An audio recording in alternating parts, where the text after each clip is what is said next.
یزید کو حضرت امیر المؤمنین یزید رحمۃ اللہ علیہ کہنا جائز ہے؟ تو میری اس بارے میں جو رائے ہے اور استخارے کے بعد رائے ہے کہ ہمیں محتاط انداز میں ایک دو الفاظ ضرور کہنے چاہیے.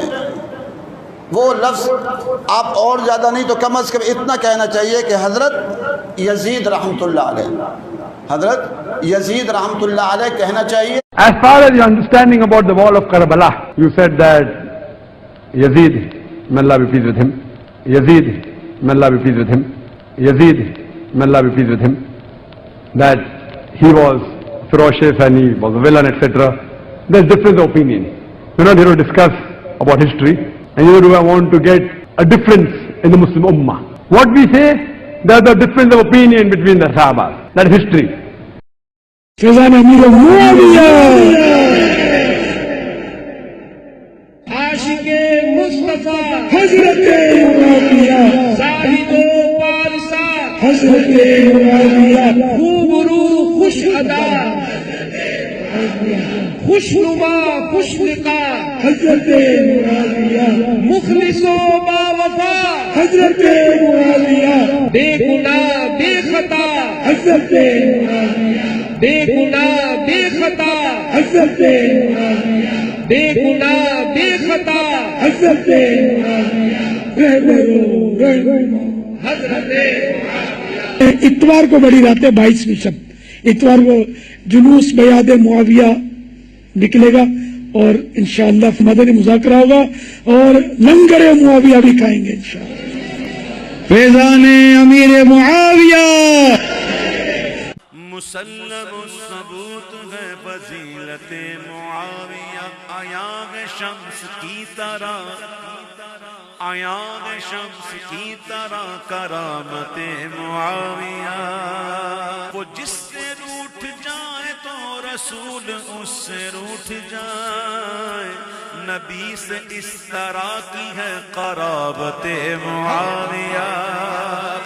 تمام مومنوں کے آپ پیارے مامو جان، مامو جان ہے، مامو جان ہے، مامو جان ہے.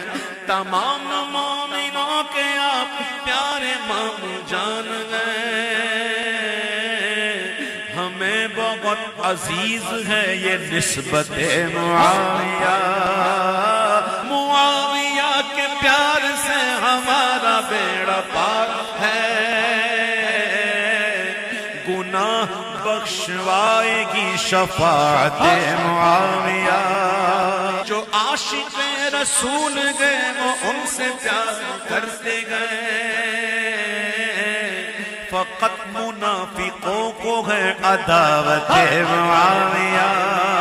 صحابہ تابعین وہ کہ اولیاء دین وہ سب اہل حق نے مانی ہے امامت معاویہ.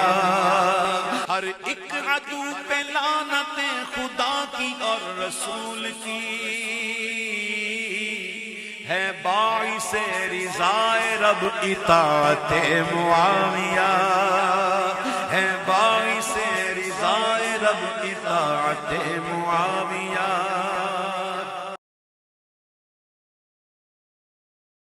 السلام علیکم ورحمۃ اللہ وبرکاتہ. ولا حول ولا قوة الا باللہ، حسبنا اللہ ونعم الوکیل.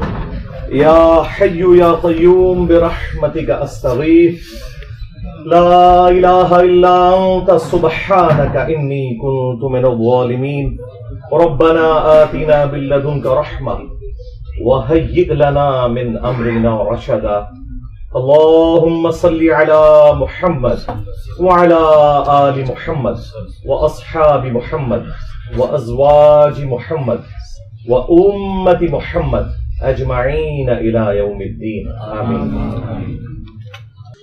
الحمد لله رب العالمين والصلاة والسلام على سيد الأنبياء والمرسلين وعلى آله وأصحابه أجمعين إلى يوم الدين. الحمدللہ آج 23 جولائی 2023 بمطابق 4 محرم الحرام 1445 ہجری سنڈے کے دن ہمارا یہ پبلک سیشن نمبر 104 انشاءاللہ منعقد ہونے جا رہا ہے. آپ کے یہ ریئل ٹائم سوالات پرچیوں کا پورا تھدا میرے پاس پہنچ چکا ہے. انشاءاللہ کوشش کروں گا کہ ٹائم بچا تو اس کے اوپر بھی ڈسکشن کروں، لیکن چونکہ اب محرم کا موقع ہے تو میں چاہ رہا ہوں اس حوالے سے تھوڑی بہت گفتگو کی جائے، جو یقیناً اس مہینے کا تقاضا بھی ہے. میرے بھائیوں، سانحہ کربلا وہ حادثہ ہے کہ جسے امت کبھی بھلا نہیں سکتی، کیونکہ اس کی وجہ سے امت کی جمعیت ٹوٹی. اس میں اس کا قصور نہیں تھا، اس کو بنیاد بنا کے، اور پوری دنیا کے اندر دو فرقے بن گئے، سنی اور شیعہ کے نام کے اوپر. ہمارے نزدیک تو دونوں مسلمان ہیں اپنی غلطیوں کے باوجود. انیشلی یہ اختلاف ایک سیاسی اختلاف تھا، پولیٹیکل اختلاف تھا، عقیدے کا کوئی اختلاف نہیں تھا. لیکن وقت کے ساتھ ساتھ یہ اختلاف اس لیول پر بڑھ گیا کہ آج عقیدوں کی شکل اختیار کر لی ہے. اور اس ایکسٹریم رویے کی پیش گوئی اللہ کے محبوب صلی اللہ علیہ وآلہ وسلم نے پہلے ہی فرما دی تھی. چنانچہ اہل سنت اور اہل تشیع دونوں کے ہاں یہ حدیث موجود ہے. اہل سنت کے ہاں فضائل صحابہ احمد بن حنبل کی کتاب میں یہ حدیث موجود ہے. مشکات شریف میں بھی ہے مسند احمد کے حوالے سے، جو مرفوع روایت ہے. اس کی صحت کے اوپر کلام ہے، لیکن وہ متن کے اعتبار سے روایت بالکل درست ہے. البتہ جو فضائل صحابہ احمد بن حنبل کی کتاب میں روایت ہے مولا علی علیہ السلام سے خود، اور وہ غیبی خبر پر محمول ہے، تو یقیناً رسول اللہ صلی اللہ علیہ وآلہ وسلم کے بتانے پر انہیں یہ بات معلوم چلی. اور سیم روایت نہج البلاغہ اہل تشیع کے ہاں جو مولا علی علیہ السلام کے خطبات ہیں ان میں بھی موجود ہے کہ سیدنا علی نے کہا کہ میری وجہ سے، یعنی مجھے بنیاد بنا کر، دو فرقے گمراہ ہو جائیں گے اور دو جہنم میں چلے جائیں گے. یہ دونوں الفاظ موجود ہیں. ظاہر ہے کہ گمراہی کا انجام جہنم ہی ہے. ایک میری محبت میں غلو کر کے اور ایک میری دشمنی میں غلو کر کے.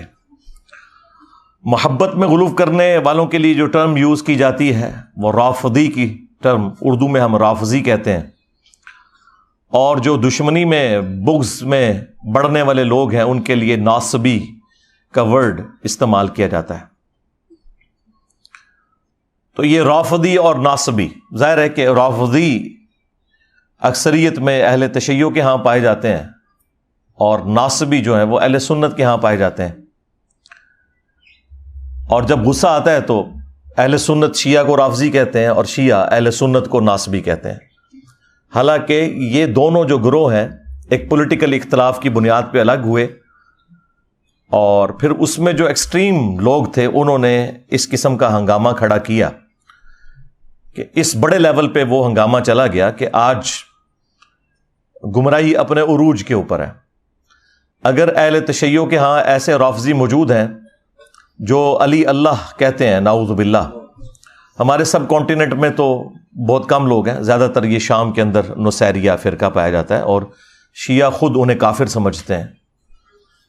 تو اہل سنت کے ہاں بھی ناسبیت اس لیول کے اوپر گھسی کہ اہل سنت کے پلیٹ فارم سے یزید کے حق میں نعرہ بازی شروع ہو گئی، اسے جنت کی بشارتیں دینا شروع کر دیں، اور بڑے بڑے ذمہ دار علماء نے یہ حرکت کی.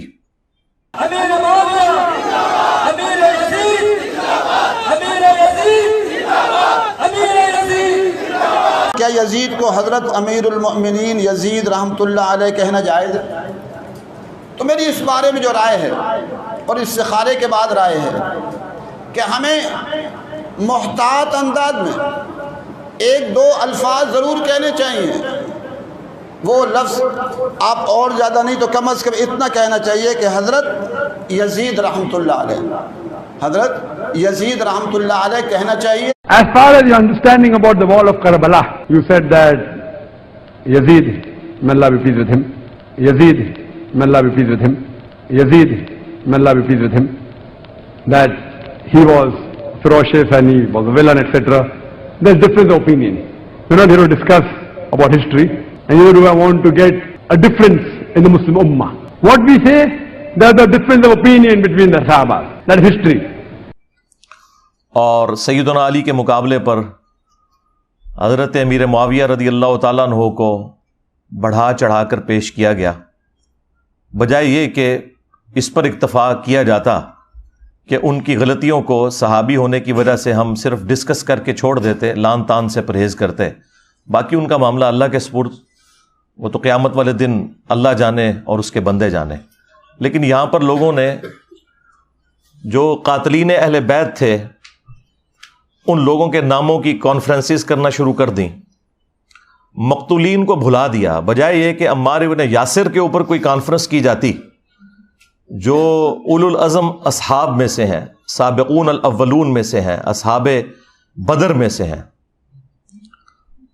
ان کے حق میں کوئی بات کی جاتی، ان کے قاتلین کے حق میں نعرہ بازی کی گئی۔ فیضان امیر معاویہ عاشق مصطفیٰ حضرت معاویہ زاہد و پارسا حضرت معاویہ خوب رو خوش ادا خوش نما خوش لقا حضرت معاویہ مخلص و با وفا حضرت معاویہ بے گناہ بے خطا حضرت معاویہ بے گناہ بے خطا حضرت معاویہ بے گناہ بے خطا حضرت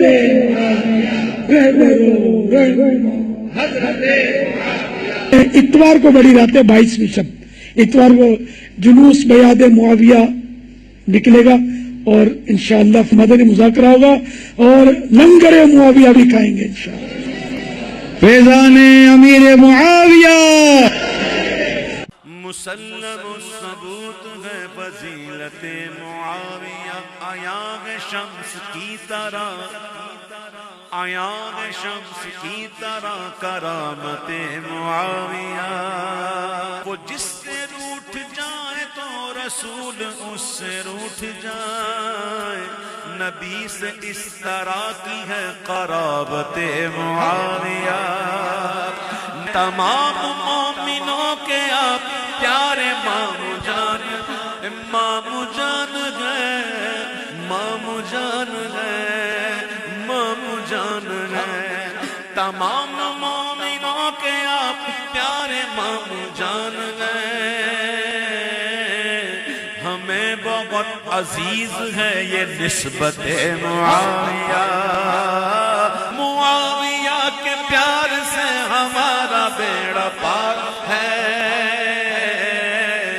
گناہ بخشوائے گی شفاعت معاویہ، جو عاشق رسول گئے وہ ان سے پیار کرتے گئے،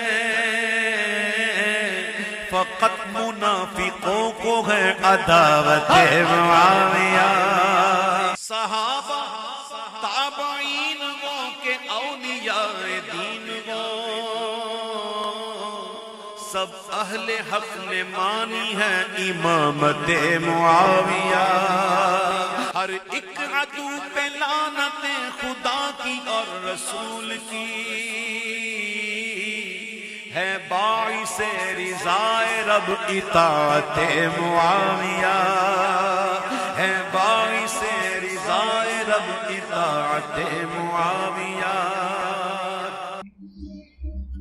اور یہ ہم نے پچھلے 15-20 سالوں کے اندر اس قسم کے معاملات دیکھے، اور اس سے پہلے تو خیر قتل و غارت کا ایک بازار گرم تھا سعودیہ اور ایران کی پراکسی وار کی وجہ سے، جو اب کافی حد تک FATF حافظہ اللہ تعالی کی برکت سے اور ضرب عزب اور رد الفساد دامت برکاتہم عالیہ کی برکت سے ایڈریس ہو چکا ہے کافی حد تک۔ لیکن آپ کو پتہ ہے یہاں پہ جو سنی شیعہ ایک کنفلکٹ ضیاء الحق کے دور کے اندر اس ڈکٹیٹر نے اپنی حکومت کو دوام دینے کے لیے جو کچھ یہاں پہ کیا، وہ اس کی تکلیف ہم آج تک کاٹ رہے ہیں۔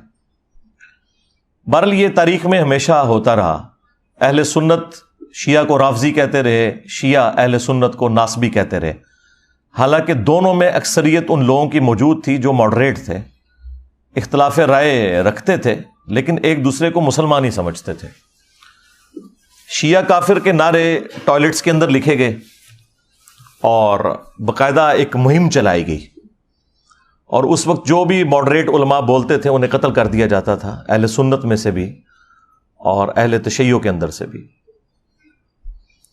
اور یہ پوری تاریخ اسلام بنو امیہ کی، بنو عباس کی، ایون سلطنت عثمانیہ کی بھری پڑی ہے اس قسم کے قتل و غارت سے، اور یہ ایک اسلام کے اوپر بڑا مشکل وقت رہا ہے تھرو آؤٹ۔ یہ تو اب میڈیا کی برکت سے حقائق لوگوں کے سامنے آنا شروع ہوئے اور ٹالرنس آئی، اور اللہ کے فضل سے ہمارے اس پلیٹ فارم کی برکت سے آج دنیا کے اندر ٹالرنس آ چکی ہے اہل سنت اور اہل تشیع کے ہاں، کہ ہم نے کو ایگزسٹ کرنا ہے اپنے اختلاف رائے کو اپنی جگہ رکھتے ہوئے، لیکن ایک ریڈ لائن کو کراس نہیں کرنا۔ دونوں کے پاس اپنے اپنے دلائل موجود ہیں اور بنیادی عقائد تو کامن ہے۔ اب الگ پروپیگنڈا کیا جائے کہ شیعہ 40 پاروں کو مانتے ہیں، حالانکہ پاروں کی ڈویژن تو تابعین کے دور میں ہوئی۔ ہم تو 30 پاروں کو بھی نبی علیہ السلام کی طرف منسوب نہیں مانتے، نبی علیہ السلام کے مبارک زمانے میں تو سورتوں کی ڈویژن تھی۔ تو اس قسم کے جھوٹے الزامات ایک دوسرے کے اوپر لگائے گئے۔ اہل تشیع کے ہاں مشہور کر دیا گیا کہ یہ سیدنا علی کو نہیں مانتے۔ چند ایک لوگوں کی غلطی کی وجہ سے یزید کے حوالے سے مسکنسیپشن پیدا کر دی گئی، حالانکہ اہل سنت 99% یزید سے نفرت کرتے ہیں، لیکن وہ چند ایک لوگ چونکہ میڈیا میں ڈومیننٹ ہو جاتے ہیں، اس کی وجہ سے پھر دوسرے لوگوں کو موقع مل جاتا ہے اور وہ اپنے معاملات کو آگے لے کے اس طریقے سے چلتے ہیں۔ قرآن حکیم میں اللہ تعالیٰ نے اگلی امتوں کا ذکر کرتے ہوئے انبیاء کرام علیہم السلام کا ذکر خیر کیا سورۃ المؤمنون میں، اور اس کے بعد پھر کنکلوژن کرتے ہوئے فرمایا فَتَقَطَّعُوا أَمْرَهُمْ بَيْنَهُمْ زُبُرًا كُلُّ حِزْبٍ بِمَا لَدَيْهِمْ فَرِحُونَ۔ انبیاء کے جانے کے بعد ان کے جو جانشین ہوئے آنے والے لوگ، انہوں نے دین کو ٹکڑے ٹکڑے کر دیا اور آپس میں گروہوں میں بٹ گئے۔ کل حزب بما لدیہم فرحون، ہر گروہ اس کے اوپر خوش ہے جو اس کے پاس ہے۔ یہ سمجھ لیں بالکل ڈیٹو کاپی یہاں پہ ہوئی ہے کہ یہاں پر بھی ہر فرقہ خوش ہے جو اس کے پاس ہے۔ یعنی اہل سنت میں 3 بڑے بڑے فرقے ہیں، بریلوی، دیوبندی، اہل حدیث۔ باقی جو فقہی بنیاد پہ حنفی، شافعی، مالکی، حنبلی وہ تو ہیں، لیکن بہرحال ان میں بھی عقائد کے اعتبار سے جو صوفیانہ عقائد رکھنے والے لوگ ہیں وہ بریلوی اور دیوبندی ہیں، خواہ وہ اپنے آپ کو شافعی کہتے ہوں، مالکی کہتے ہوں، حنفی کہتے ہوں، پوری دنیا میں۔ تو بریلویوں نے اپنا طور امتیاز بنا لیا کہ جی عشق رسول کا ٹھیکہ ہمارے پاس ہے، ہم یہ ڈیفائن کریں گے کون عاشق رسول ہے اور کون گستاخ رسول ہے۔ دوسری طرف دیوبند نے کہا کہ عظمت صحابہ کا ٹھیکہ ہمارے پاس ہے، ہم بتائیں گے کہ کون عاشق صحابہ ہے اور کون گستاخ صحابہ ہے۔ اور اہل حدیث نے کہا کہ توحید کا ٹھیکہ ہمارے پاس ہے، ہم لوگوں کے بارے میں یہ ڈیفائن کریں گے کہ کون مشرک ہے اور کون موحد ہے۔ اور اہل تشیع نے کہا کہ اہل بیت کی محبت کا ٹھیکہ ہمارے پاس ہے، ہم بتائیں گے کہ کون عاشق اہل بیت ہے اور کون گستاخ اہل بیت ہے۔ کل حزب بما لدیہم فرحون، اور ہر گروہ اس میں خوش ہے جو اس کے پاس ہے۔ اور وہ کسی ایک بات کو اتنا مضبوطی سے پکڑے ہوئے ہے جو اس کا مضبوط پوائنٹ بھی ہے، یہ ماننے والی بات ہے، اور اس مضبوط پوائنٹ کی وجہ سے جو اس کی کمزوریاں ہیں وہ اس کے پیچھے چھپ جاتی ہیں، اور وہ مضبوط پوائنٹ اتنا بھاری ہے کہ اس کی بنیاد پہ وہ اپنے آپ کو جنتی بھی سمجھتا ہے۔ یعنی اگر آپ بریلویوں سے پوچھے، وہ کہیں گے جی عشق رسول ہے تو پھر باقی ساری چیزیں اس کے مقابلے میں تھوڑی ہیں، بھلے ہم شرک بھی کرتے رہیں۔ اس طریقے سے دیوبند کہیں گے کہ جی نبی الاسلام کے جانثار ساتھیوں کی برکت سے ہی تو اسلام دنیا میں پھیلا، جب ہم ان کا دفاع کر رہے ہیں تو باقی ساری چیزیں تو ثانوی ہیں۔ اور اہل حدیث نے کہا کہ بھائی جب یہ ساری کائنات بنانے والا اللہ ہے، جب توحید ہمارے پاس آ گئی تو باقی ساری چیزیں ثانوی حیثیت رکھتی ہیں۔ اور اہل تشیع نے کہا کہ محمد اور آل محمد کے بعد تو کوئی چیز نہیں جن کے گھر سے یہ سارا دین بٹا، تو دین کی بنیادیں وہاں پر ہیں۔ جب ان کی محبت ہمارے پاس آ گئی تو باقی ساری چیزیں ثانوی حیثیت رکھتی ہیں. تو یہ وہی چیز ہوئی. فَتَقَطَّعُوا أَمْرَهُمْ بَيْنَهُمْ زُبُرًا كُلُّ حِزْبٍ بِمَا لَدَيْهِمْ فَرِحُونَ. اور پھر یہ اس لیول کے اوپر دشمنی بڑی ہے سنی شیعہ کنفلکٹ کی بنیاد کے اوپر کہ سنیوں نے یہ طے کر لیا کہ خواہ ہماری حدیث کی کتابوں میں بھی کوئی بات آئے ہم نے نہیں ماننی اگر وہ اہل تشیع کو سپورٹ کرتی ہے. اور اہل تشیع نے بھی یہ طے کر لیا کہ ہمارے اصول محدثین کے اوپر جو روایتیں درست ہیں اگر وہ کسی اعتبار سے سنیوں کے کسی پوائنٹ آف ویو کو سپورٹ کرتی ہیں تو ہم نے ان کو ریجیکٹ کر دینا ہے اور اس کے حوالے سے ہنگامہ کھڑا کر دینا ہے. اب چونکہ ہمارا یہ پلیٹ فارم اہل سنت پلیٹ فارم ہے, اس میں کوئی شک نہیں ہے, اور ظاہر ہے کہ دنیا میں 85% اہل سنت ہیں اور زیادہ تر تو میں اہل سنت کے حوالے سے ہی روایتیں پیش کرتا ہوں. باقی جو قرآن ہے ظاہر ہے وہ تو اہل سنت اہل تشیع کے ہاں کامن ہے. اہل سنت کے ہاں جو اس بڑے لیول کی خرابی آئی کہ انہوں نے جان بوجھ کر سنت چیزوں کو بھی نہ صرف گمراہی بنا کر پیش کیا بلکہ جہنمیوں کی علامت بتا دیا. اس کے اوپر میں اب گھنٹوں صرف اسی ٹاپک پہ بول سکتا ہوں. یہ آج کی جو گفتگو ہے نا, ہو سکتا ہے میں 2-2.5 گھنٹے بولوں, لیکن یہ میں اگر 2-3 دن بھی بولتا رہوں نا مسلسل, تو یہ ساری کی ساری گفتگو گھنٹوں کے اوپر محیط, وہ بھی سارے ٹاپک کو کور نہیں کرے گی. اس کے حوالے سے میں نے ایک ریسرچ پیپر لکھ دیا ہے, انشاءاللہ میں اس کا تعارف بھی آپ کو کروا دوں گا. بہرحال یہ دشمنی اس لیول پہ گئی ہے کہ ایک دوسرے کے نام رکھنا, ایک دوسرے کے جو دلائل ہیں انہیں ریجیکٹ کر دینا, بھلے وہ اپنی کتابوں سے نکل رہے ہوں. اس کی آپ کو میں ایک نمائندہ مثال دیتا ہوں, وہ کالا لباس پہننا. سنیوں کے بچے کو یہ رٹایا گیا کہ یہ کالا لباس جو ہے یہ جہنمیوں کا لباس ہے, نعوذ باللہ من ذالک. اور پوچھیں یہ لکھا کہاں ہوا ہے, کس حدیث کی کتاب میں لکھا ہوا ہے؟ تو وہ یہ کہیں گے کہ علماء فرماتے ہیں. اگر علماء فرما رہے ہیں تو اس کا مطلب ہے کہ پھر علماء غداری کر رہے ہیں اگر یہ حدیث کی کتابوں میں نہیں لکھا ہوا. اسی کو تو ہم نے عرض کیا ہے کہ مرنے سے پہلے اے مسلمان کر لے اس پہ غور, کتابوں کا خدا اور ہے بابوں کا خدا اور. اگرچہ بابے بھی اسی خدا کو مانتے تھے لیکن انہوں نے تعلیمات اپنی دی ہیں. اللہ کے محبوب صلی اللہ علیہ وآلہ وسلم کو جو اللہ عز و جل نے تعلیمات دی تھی وہ انہوں نے پس پشت ڈال دی, اپنی خرافات کو انہوں نے دین بنا کے پیش کیا. اس لیے ہم کہتے ہیں کہ وہ خدا اور ہے. یہ ان معنوں میں نہیں ہے کہ کوئی وہ کسی اور خدا کی پوجا کرتا ہے, خدا تو سب کا ایک ہے. ہندو اسے بھگوان کہتے ہیں, کرسچن اسے گاڈ کہتے ہیں, ہم اسے اللہ کہتے ہیں, خدا کہتے ہیں, سپر نیچرل ایجنسی کہہ دیتے ہیں, سپریم بینگ کہہ دیتے ہیں, سپر نیچرل اتھارٹی کہہ دیتے ہیں. کوئی بھی لفظ اس کے لیے استعمال کریں جو اچھی کوالٹیز والے الفاظ ہیں, تو خدا تو سب کا ایک ہے. تو یہ تعلیمات انہوں نے بدل دی.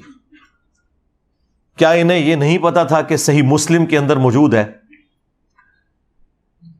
کہ نبی صلی اللہ علیہ وآلہ وسلم کی وفات کے بعد اسماء بنت ابی بکر نے ایک کسروانی طیالسی کالا جبہ نکالا. کسروانی یعنی پرشین امپائر کا, وہ کالا ہی ہوا کرتا تھا جس طرح سندھی اجرک ریڈ ہوتی ہے, اور اس کے اوپر گوٹ بھی لگی ہوئی تھی. انہوں نے کہا کہ یہ نبی صلی اللہ علیہ وآلہ وسلم کا جبہ مبارک ہے, آپ صلی اللہ علیہ وآلہ وسلم اسے پہنا کرتے تھے اور ہم اس کا دھون مریضوں کو شفا کے لیے پلاتے ہیں. جو صحیح تبرک ہے نبی صلی اللہ علیہ وآلہ وسلم کا اپنا کرتا مبارک, جبہ مبارک, کالا جبہ تھا جو آپ علیہ السلام پہنا کرتے تھے. پھر صحیح مسلم کے اندر جو حدیث موجود ہے, حدیث قصہ جسے کہا جاتا ہے, جو سنی اور شیعہ دونوں کے ہاں کامن ہے, مشہور حدیث, اور اس کی راویہ بھی ہماری ماں سیدہ عائشہ سلام اللہ علیہا ہے.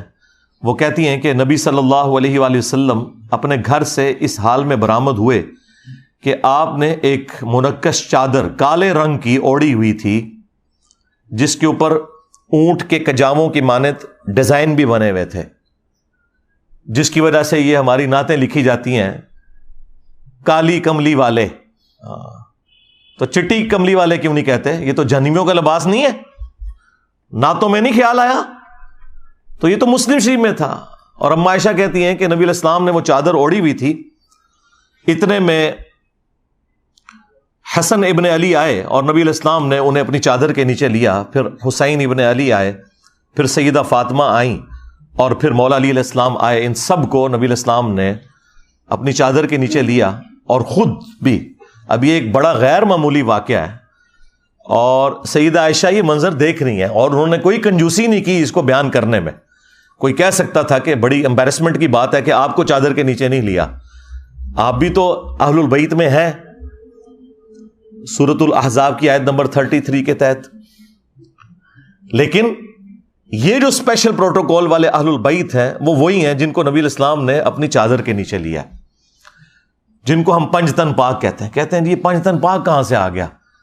عربی میں تو پے ہوتی ہی نہیں ہے بھائی۔ اگر حق چار یار کی چے کی 3 نقطے ہوتے ہیں عربی کے اندر، حالانکہ عربی میں چے ہوتی نہیں ہے، تو پنج تن پاک بھی اگر پے آ گئی تو یہ ظاہر ہے یہ ٹرمز ہیں فارسی زبان میں یا اردو زبان میں، لیکن اپنی اصل میں تو موجود ہیں پنج تن پاک بھی اور حق چار یار بھی۔ تو وہ نبی علیہ السلام نے چادر کے نیچے لے کر سورۃ الاحزاب کی آیت پڑھی، انما یرید اللہ لیذھب عنکم الرجس اہل البیت ویطہرکم تطہیرا۔ اے نبی کے گھر والو، اللہ تو بس یہی چاہتا ہے کہ تم سے ہر طرح کی ناپاکی دور کر دے اور تمہیں خوب صاف ستھرا کر دے۔ اب یہ کالی مبارک چادر نبی صلی اللہ علیہ وآلہ وسلم نے اوڑھی ہوئی تھی، جبہ بھی ہو گیا یعنی کرتا بھی، چادر بھی ہو گئی، پیچھے پگڑی بچی۔ تو سرکار وہ بھی صحیح مسلم کے اندر موجود ہے کہ نبی صلی اللہ علیہ وآلہ وسلم جب جمعے کے خطبے کے لیے ممبر کے اوپر آتے تو آپ نے کالے رنگ کی پگڑی پہنی ہوتی تھی۔ اسی طریقے سے صحیح مسلم میں ایک اور حدیث ہے کہ اللہ کے محبوب صلی اللہ علیہ وآلہ وسلم جب فتح مکہ کے موقع پر داخل ہوئے مکہ شریف میں تو آپ نے کالے رنگ کی پگڑی پہنی ہوئی تھی، یعنی آپ علیہ السلام کا کرتا جبہ بھی کالا، آپ کی چادر بھی کالی، آپ کی پگڑی بھی کالی، اور غلاف کعبہ کالا۔ اور پھر وہ مشہور حدیث جو اکثر آپ کو سننے کو ملتی ہے، جس کے نام کے اوپر پوری دنیا میں ہنگامہ مسلمانوں نے، جہادی تنظیموں نے کھڑا کیا ہوا ہے، مسند احمد میں ہے، المستدرک للحاکم کے اندر موجود ہے، کہ جب خراسان سے کالے جھنڈے آتے ہوئے دیکھو تو ان کا استقبال کرنا، ان میں اللہ کا خلیفہ مہدی ہوگا علیہ السلام، تو وہاں پہ بھی کالے جھنڈے کا ذکر ہے۔ تو نبی علیہ السلام کا جھنڈا بھی کالا، آپ کا کرتا مبارک بھی، جبہ بھی کالا، آپ کی چادر بھی کالی، آپ کی پگڑی بھی کالی۔ اب مجھے بتائیں کون سی چیز پیچھے رہ گئی ہے؟ لیکن دشمنی اس لیول کے اوپر کہ کہا کہ جہنمیوں والا لباس ہے۔ اب مجھے بتائیں کیا ایسا شخص اپنے ایمان کے بارے میں دقت نظر سے دیکھے گا کہ جو نبی صلی اللہ علیہ وآلہ وسلم کے سنت لباس کو صرف ایک فرقے کی آڑ میں جہنمیوں والا لباس کہتے ہیں؟ یہ میں نے آپ کو ایک نمونہ پیش کیا ہے۔ میں اگر صرف یہ نمونے نکال کے آپ کو دکھاؤں تو آپ کو دشمنی کا لیول نظر آئے گا کہ علماء نے کس بڑے لیول کے اوپر دھوکہ کیا ہے، اور یہ آج کے علماء نے نہیں، صدیوں سے یہ دھوکہ امت کو دیا گیا ہے۔ اسی لیے پھر میں نے اتنے پیشن کے ساتھ یہ بات عرض کی تھی کہ دیکھیں ان کے بزرگوں نے جو گمراہیاں پھیلائی تھیں اتنے بڑے لیول کے اوپر، تو اللہ تبارک و تعالیٰ نے پھر ان کے بزرگوں اور ان کے کٹر فالوورز کے اوپر کتنی بڑی بلا چھوڑ دی ہے کہ جو کہتا ہے کہ میرے نبی سا ہے ہی کوئی نہیں، تیرے بابے تھے شے ہی کوئی نہیں۔ صلو علی محمد وآل محمد، اللہم صلی علی محمد وعلی آل محمد۔ تو دیکھیں پچھلے 1200-1300 سال کی گمراہیاں یوں 12 سالوں کے اندر مٹی پلید ہوئی ہے. ان لوگوں نے غداری کی تھی, ان لوگوں نے عزتیں اویل کی تھی اللہ اور اس کے رسول کے نام کے اوپر, ان لوگوں نے چندے بٹورے تھے اللہ اور اس کے رسول کے نام کے اوپر عز و جل و صلی اللہ علیہ وآلہ وسلم. ان لوگوں نے سواریاں سوار کی تھی مکے اور مدینے کے نام کے اوپر, لیکن جا کے پھینکی بغداد شریف, اجمیر شریف, دیوبند شریف, بریلی شریف. غداری کی ہے انہوں نے. اور اس غداری کا انجام کیا ہوا ہے کہ آج یہ لوگ اپنے بزرگوں کی تعلیمات سے منہ چھپاتے پھر رہے ہیں, اور وہ کہہ رہے ہیں جی انسانی تاریخ میں اتنا بڑا کوئی فتنہ نہیں آیا جتنا بڑا فتنہ انجینئر ہے. بالکل ٹھیک ہے, یہ عربی والا فتنہ ہے, آزمائش. اور یقین کریں یہ لوگ آپس کی دشمنیاں بھول گئے ہیں اس کی وجہ سے. تو ہمیں تو کوئی فرق نہیں پڑتا, ہم نے تو اللہ کے فضل سے اہل بیت کا مقدمہ لڑا ہے اور لڑیں گے انشاءاللہ تعالی. اور یہ سب کچھ اتنا مشکل کام جو اگلے زمانوں میں ہوتا تھا تو ایسے لوگوں کے ٹکڑے ٹکڑے کر دیے جاتے تھے, ان کے خاندان غائب کروا دیے جاتے تھے. یہ تو آج آپ ایک مبارک دور میں ہے کہ آج بات کرنا آسان ہے, اور وہ بھی پاکستان کے اندر. تو اور وہ بھی کچھ عرصے سے, ورنہ تو کچھ عرصہ پہلے تک تو یہ صورتحال نہیں تھی. تو یہ اللہ تبارک و تعالیٰ کا خاص ڈیسیژن ہوا ہے کہ اس نے اپنے دین کا کام لینا ہے, وہ کسی سے بھی لے لے. تو یہ سب کچھ جو ہم کر رہے ہیں واللہ یہ ہم اپنی آخرت کی فکر میں ہیں. اہل البیت علیہم السلام کو کسی بھی شخصیت کی ضرورت نہیں کہ وہ ان کا دفاع کرے. یہ کسی شخص کے لیے خود اس کی آخرت کا سبب تو ہو سکتا ہے کہ وہ جنت میں رسول اللہ کا پڑوس حاصل کر لے صلی اللہ علیہ وآلہ وسلم, کہ وہ اہل البیت کا دفاع کرے. اہل البیت کو اس سے کوئی فرق نہیں پڑتا. یہ ہماری خوش قسمتی ہے کہ ہم ان کا دفاع کر کے اللہ کے محبوب صلی اللہ علیہ وآلہ وسلم کو قیامت والے دن راضی کر سکیں کہ ہم نے آپ کے اہل البیت کا دفاع کیا تھا, اور آپ نے جو نصیحت فرمائی تھی غدیر خم کے اوپر ہم نے اس کا پاس رکھا. کتنا بڑا ظلم ہوا کہ جو اہل سنت کی مین سٹریم کی 6 کتابوں میں حدیث نہیں تھی, اور ضربیں تقسیمیں لگا کے وہ حسن درجے تک پہنچتی تھی. حجۃ الوداع کی حدیث کہ میں اپنے بعد 2 چیزیں چھوڑ کر جا رہا ہوں, المستدرک للحاکم میں ہے, الموطأ امام مالک میں بھی ہے لیکن اس کی سند منقطع ہے, مکمل سند جو ہے وہ المستدرک للحاکم کے اندر ہے, مشکات کے اندر بھی. 2 چیزیں چھوڑ کے جا رہا ہوں کہ جنہیں مضبوطی سے پکڑ لوگے کبھی گمراہ نہیں ہوگے, ایک اللہ کی کتاب اور دوسرے اس کے نبی کی سنت صلی اللہ علیہ وآلہ وسلم. اب یہ حدیث ہماری یہ 6 مین کتابیں جو ایگریڈ اپان ہے, کتب 6 بخاری اور مسلم صحیحین, اور 4 کتابیں سنن اربع کی ترمذی, ابو داؤد, نسائی, ابن ماجہ, ان میں یہ روایت ہی نہیں تھی. وہ تو بچے بچے کو رٹا دی گئی, اور جو روایت صحیح مسلم کے اندر تھی اوپر تلے 4 احادیث غدیر خم کی, وہ ہمارے علماء کو بھی نہیں پتا تھی. میرے دنیا میں چھوڑے جانے سے پہلے کتنے علماء ہیں جنہوں نے کبھی یہ روایت اہل سنت کے پلیٹ فارم سے بیان کی؟ اکا دکا لوگوں نے. ڈاکٹر طاہر القادری صاحب یا ہمارے استاد مولانا اسحاق صاحب رحمہ اللہ تعالی.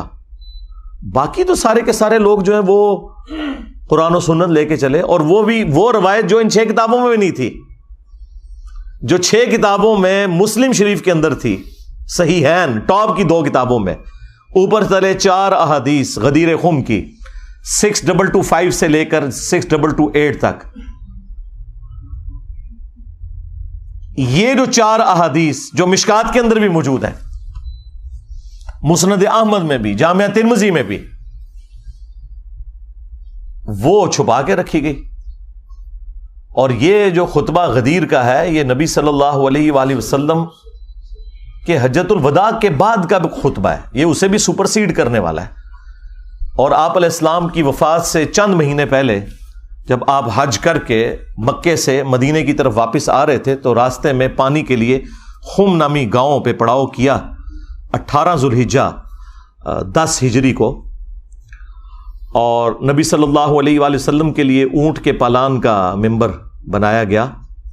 اور زید ابن ارقم روایت کرتے ہیں جب چند تابعین ان کو ملنے آئے کہ بھئی آپ نے تو نبی الاسلام کے ساتھ اتنا وقت گزارا ہے, اتنی نمازیں پڑھی ہیں, تو کوئی بات جو خاص بات رسول اللہ کی نصیحت آپ کو یاد ہو. تو انہوں نے کہا پھر سنو, چونکہ بنو امیہ کا دور تھا اور سیدنا علی کے اوپر ممبروں سے سب و شتم کا سلسلہ جاری تھا تو انہوں نے ڈھونڈ کے غدیر خم کی حدیث سنائی. انہوں نے کہا کہ اگر میں کوئی چیزیں سکپ کر دوں تو یہ سمجھ لینا میرا بڑھاپا ہے.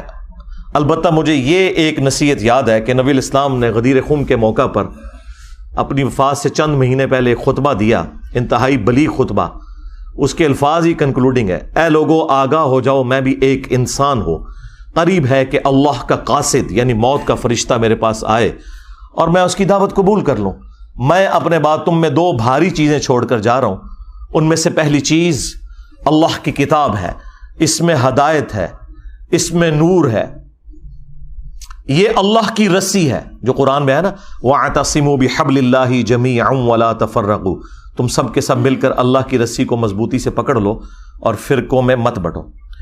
یہ اللہ کی رسی ہے, جو اسے پکڑے گا وہ ہدایت پر ہوگا, جو چھوڑ دے گا وہ گمراہ ہو جائے گا.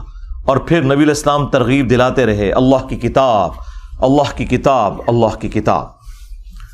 اور پھر فرمایا دوسری بھاری چیز میرے اہل البیت ہیں, میں اپنے اہل البیت کے معاملے میں تمہیں اللہ کا خوف دلاتا ہوں, میں اپنے اہل البیت کے معاملے میں تمہیں اللہ کا خوف دلاتا ہوں, میں اپنے اہل البیت کے معاملے میں تمہیں اللہ کا خوف دلاتا ہوں. 3 دفعہ فرمایا, لیکن امت بالکل الٹ چلی, نہ قرآن کو پکڑا عقیدوں کے لیے اور نہ اہل البیت کو زندہ چھوڑا.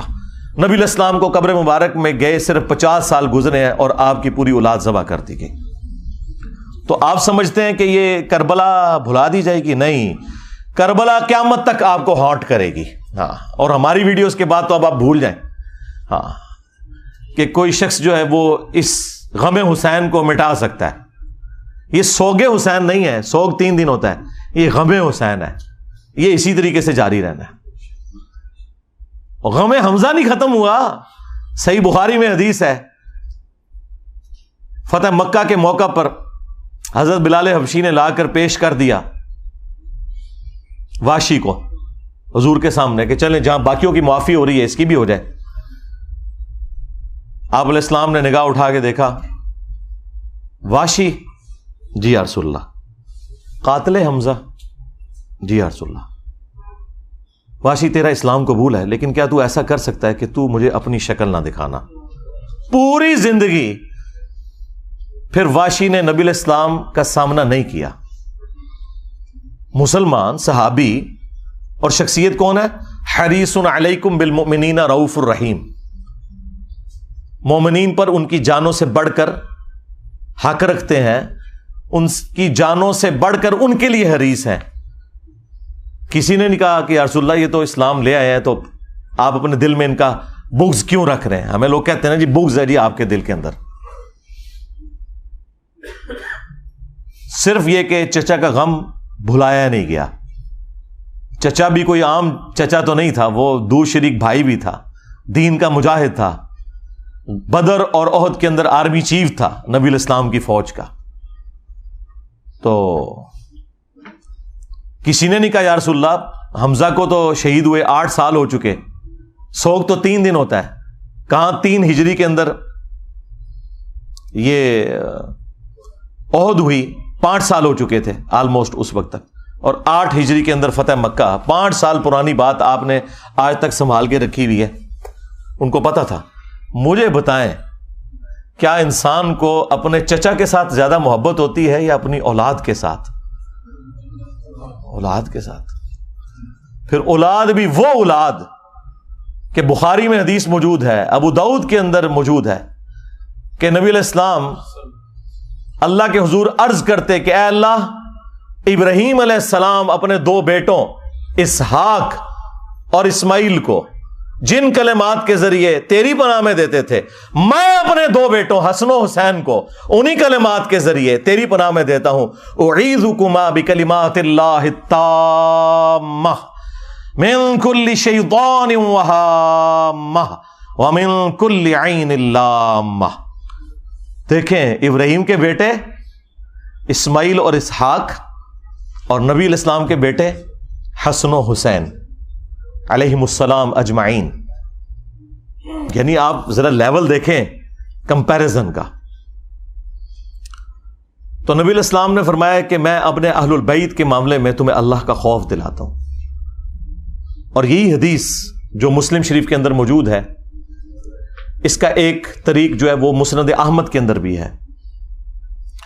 اس میں پھر یہاں تک الفاظ ہیں کہ نبی علیہ السلام نے اپنے حق ولایت کا ذکر کیا، النبی اولا بالمؤمنین من انفسہم وازواجہ امہاتہم، نبی مومنین کی جانوں سے بڑھ کر ان پر حق رکھتے ہیں اور نبی کی بیویاں امت کی مائیں ہیں. یہ آیت کوٹ کر کے آپ نے فرمایا کہ کیا میرا حق ولایت تم تسلیم کرتے ہو اپنے اوپر، یعنی میں تمہاری جانوں سے بڑھ کر تم پر حق رکھتا ہوں. تو سب نے کہا بلا یا رسول اللہ. تو پھر آپ علیہ السلام نے مولا علی کا ہاتھ پکڑا اور یوں فضا میں بلند کیا صحابہ کے درمیان، من کنت مولاہ فہذا علی مولاہ. پھر جس جس کا مولا، جس جس کا جگری یار، جس جس کا آقا، جس جس کا سرپرست میں ہوں، اس کا سرپرست علی ہے.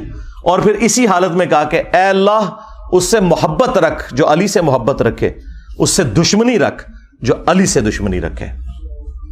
اور اس کی اصل تو اس حدیث میں بھی موجود ہے جو مسلم شریف میں ہے کہ علی سے محبت نہیں رکھے گا مگر مؤمن، علی سے بغض نہیں رکھے گا مگر منافق. اور بڑے رقت انگیز الفاظ ہیں. مولا علی نے خود روایت کی حدیث، وہ کہتے ہیں کہ اس ذات کی قسم کہ جس نے دانے کو پھاڑ کر کھیتیوں کو اگایا اور مخلوقات کو پیدا کیا، نبی امی نے مجھ سے یہ عہد لیا تھا کہ اے علی صرف مؤمن ہی تجھ سے محبت رکھے گا اور صرف منافق ہی تجھ سے بغض رکھے گا. وَلِعَوْذُ بِاللَّهِ تَعَالَى. تو اب یہ آپ دیکھ لیں، یہ وہ چیزیں تھیں جو پھر بھلا دی گئیں اور اس کا رزلٹ آج سنی شیعہ کنفلکٹ، قتل و غارت کی شکل میں، دشمنی کی شکل میں، ایک دوسرے کو کافر کہنے اور گمراہ کہنے اور جہنمی کہنے کی شکل میں ہمارے سامنے آ چکا ہے. اب یہ ٹاپک اتنا لمبا ہے کہ میں اس کے اوپر فی البدی بھی بولوں تو میں نے بتایا کہ میں گھنٹوں نہیں کئی دنوں تک بیٹھ کے بولتا رہوں، اور میری ہزاروں ویڈیوز اگر کلپس بھی شامل کیے جائیں اس کے اوپر گواہ ہے کہ میں نے یہ سارے ٹاپکس مختلف ویڈیوز کے اندر کور کیے ہیں. البتہ میں ایک ریسرچ پیپر کا تعارف ضرور کرواؤں گا. آپ میں سے بھی جتنے 400-500 لوگ یہاں سنڈے والے دن آتے ہیں، اینڈ پہ ہم سب کو وہ فری ریسرچ پیپر دیتے ہیں. نہ صرف وہ ریسرچ پیپر بلکہ ساتھ 8 ریسرچ پیپرز اور ٹوٹل 9 ریسرچ پیپرز اور 3 اذکار کارڈ، یہ 12 کا پیکج یہ فری بالکل پلاسٹک پیکنگ کے اندر دیا جاتا ہے جو پہلی دفعہ درس میں آتا ہے. اور پاکستان میں آپ ڈاک میں بھی یہ فری منگوا سکتے ہیں. الحمدللہ ہم لاکھوں کی تعداد میں یہ تقسیم کر چکے ہیں فری بالکل. البتہ صرف آپ نے ڈاک کا خرچہ دینا ہے. ٹی سی ایس کا آج کل وہ ریٹ آلموسٹ 500 ہوا ہے. 500 روپیہ آپ پے کریں. صبح 9 سے لے کر شام 5 بجے تک ہمارا فون اکیڈمی کا آن ہوتا ہے. 032159000162 عثمان بھائی کے نام کے اوپر یہ نمبر بنا ہوا ہے، اور اسی نمبر کے اوپر ایزی پیسہ بھی ہے، جیز کیش بھی ہے. اس میں آپ صرف ٹی سی ایس کا خرچہ دیں گے تو آپ کو ریسرچ پیپرز کا پیکج پورے کا پورا، صرف کربلا والا ریسرچ پیپر نہیں، اس میں 200 احادیث ہیں 32 صفحوں کے اوپر ہے. اس کے علاوہ 9 ریسرچ پیپرز ٹوٹل ہیں 8 پلس یہ ایک 9 اور 3 اذکار کارڈ، یہ 12 کا پیکج بالکل فری آپ کے گھر آئے گا. آپ اس کو پڑھیں. اور الحمدللہ یہ کئی زبانوں میں ٹرانسلیٹ ہو چکا ہے. ہماری ویب سائٹ پہ اس کا PDF اویلیبل ہے، عربی میں بھی، اردو میں بھی، انگلش میں بھی، ہندی میں بھی، بنگلہ زبان کے اندر بھی، اور فارسی اور سندھی زبان کے اندر بھی. دنیا کی جتنی مشہور زبانیں ہیں ان میں اس کو ہم نے ٹرانسلیٹ کر دیا. انگلش میں آ گیا تو پھر آپ سمجھ لیں سب میں آ گیا. یہ ریسرچ پیپر آپ soft copy download free کریں ہماری ویب سائٹ ahlsunnatpak.com سے، وہاں سے بھی آپ پڑھ سکتے ہیں. ہارڈ کاپی بھی منگوا سکتے ہیں. تو آپ کو یہ پوری کی پوری گیم سمجھ آ جائے گی. یہ کربلا ایک دن میں نہیں ہوئی، اس کے پیچھے پورا ایک پس منظر ہے. کس طرح نبی علیہ السلام کی وفات کے بعد آہستہ آہستہ معاملات اس لیول کے اوپر بگڑے کہ صرف 50 سال کے اندر اتنی بڑی تبدیلی آئی کہ انسانی تاریخ نے اتنا بھیانک منظر نہیں دیکھا تھا جو ہمیں کربلا میں دیکھنا پڑا. اور اس کی ہیٹ آج تک ہم محسوس کر رہے ہیں۔ یہ ایک دن کے اندر نہیں ہوا، معاملات آہستہ آہستہ بگڑتے چلے گئے۔ اہل سنت اور اہل تشیع کے اندر جو اہل علم علماء ہیں ان کے درمیان یہ چیز ایگریڈ اپون ہے۔ اہل سنت جو ہیں وہ سیدنا ابو بکر صدیق رضی اللہ تعالیٰ عنہ کو نبی الاسلام کا سکسیسر مانتے ہیں، اس اعتبار سے نہیں کہ نبی الاسلام نے انہیں اپنا کوئی وصی بنایا ہے۔ نبی الاسلام نے اپنا وصی قرآن کو بنایا تھا، یہ ٹاپک الگ سے ہے، میری اس کے اوپر ویڈیو ہے۔ اس وجہ سے کہ صحابہ کرام نے چنا، اور 6 مہینے کے بعد جب سیدنا علی نے بھی بیعت کر لی، اہل تشیع کہتے ہیں کہ وہ امت کے وسیع مفاد کے اندر کی، اور اہل سنت کا موقف یہ ہے کہ نہیں، وہ جسٹیفائی تھی۔ بہرحال at the end of the day اس کے اوپر متفق ہیں۔ اور پھر یہ 30 سال کے بعد جب خلافت ملوکیت میں بدلی ہے اور کس طریقے سے معاملات بگڑتے چلے گئے کہ اس کا اینڈ رزلٹ کربلا ہوئی، اس میں ہر ایک ٹاپک متقاضی ہے کہ میں اس کے اوپر گھنٹوں بول سکتا ہوں، لیکن اگر میں بولوں گا تو پھر تو یہ ساری کی ساری مجلس جو ہے یہ تو اگلی اتوار تک بھی نہیں ختم ہونی۔ اس لیے میں نے بس چند ایک باتیں آپ کے سامنے رکھی ہیں تاکہ آپ کا دماغ کھلے کہ ہم نے اس پلیٹ فارم کے ذریعے یہ حق کی آواز کیوں بلند کی ہے۔ اس لیے کہ یہ پلیٹ فارم غدیر خم کے اوپر کھڑا ہے۔ غدیر خم کے موقع پر نبی الاسلام نے قرآن اور اہل البیت دونوں چھوڑے تھے، اس لیے آپ دیکھتے ہیں کہ ہمارے پلیٹ فارم سے قرآن کی توحید کے اوپر 0 ٹالرنس ہے، اسی طریقے سے اہل البیت کے دفاع کے اوپر بھی 0 ٹالرنس ہے بالکل۔ اور جب لوگوں کے پاس جواب ختم ہو گئے ہیں تو لوگ اب قرآن و حدیث کے منکر ہونا شروع ہو گئے ہیں۔ وہ لوگ جو کل تک دوسرے لوگوں کو کہتے تھے کہ جب قرآن و حدیث میں یہ بات لکھی ہوئی ہے تو ہم کیوں نہ مانیں، کیوں نہ بیان کریں، آج ان کے فرقوں کے خلاف جب باتیں قرآن سے، بخاری سے، مسلم سے نکلی ہیں تو منہ چھپاتے پھر رہے ہیں۔ اب اس غم کو تو ہم تو نہیں دور کر سکتے۔ یہ تو ہو نہیں سکتا کہ آپ بخاری اور مسلم سے رفع الیدین کی حدیثیں پیش کریں اور حدیث عمارہ آپ کے گلے میں پھنس جائے، ٹھیک ہے، آپ کے گلے میں تو پھنسے گی نا، ہمارے گلے میں کوئی چیز پھنسے نا تو اس کو نکالنے کے لیے یہ ہم نے 2812 رکھی ہوئی ہے، یہ میں نے اپنی بوٹل کے اوپر لکھ کے لگایا ہوا ہے 2812۔ تو یہ بخاری کی حدیث جو مسلم میں بھی موجود ہے، تقتلہ الفئۃ الباغیہ یدعوہم الی اللہ ویدعونہ الی النار، افسوس ہے عمار، تجھے ایک باغی جماعت قتل کرے گی، تو انہیں اللہ اور جنت کی طرف بلائے گا اور وہ جماعت تجھے جہنم کی طرف بلائے گی۔ اب یہ اتنے سخت الفاظ تھے اور ان کے لیے ہضم کرنے مشکل ہو گئے، کیونکہ انہیں فکر لگی کہ پھر لوگ ہم سے پوچھیں گے کہ کس رضی اللہ عنہ نے، کس رضی اللہ عنہ کو خوش کرنے کے لیے عمار رضی اللہ عنہ کو قتل کیا۔ تو انہوں نے بجائے مقتولین کے ساتھ کھڑے ہوتے، یہ قاتلوں کے ناموں کے نعرے لگانا شروع ہو گئے، ان کے نام کی کانفرنسز کرنا شروع ہو گئے۔ تو کہتے ہیں جی یہ 5B ریسرچ پیپر کہاں سے آ گیا؟ سرکار جب آپ نعرے لگاؤ گے تو پھر 5B بھی آئے گا، ہاں یہ وہاں سے آیا ہے، یہ آپ نے خود اس کو دعوت دی ہے کہ یہ آئے میدان میں۔ مولانا مودودی رحمہ اللہ نے خلافت و ملوکیت ایبسولوٹلی نہیں لکھی تھی۔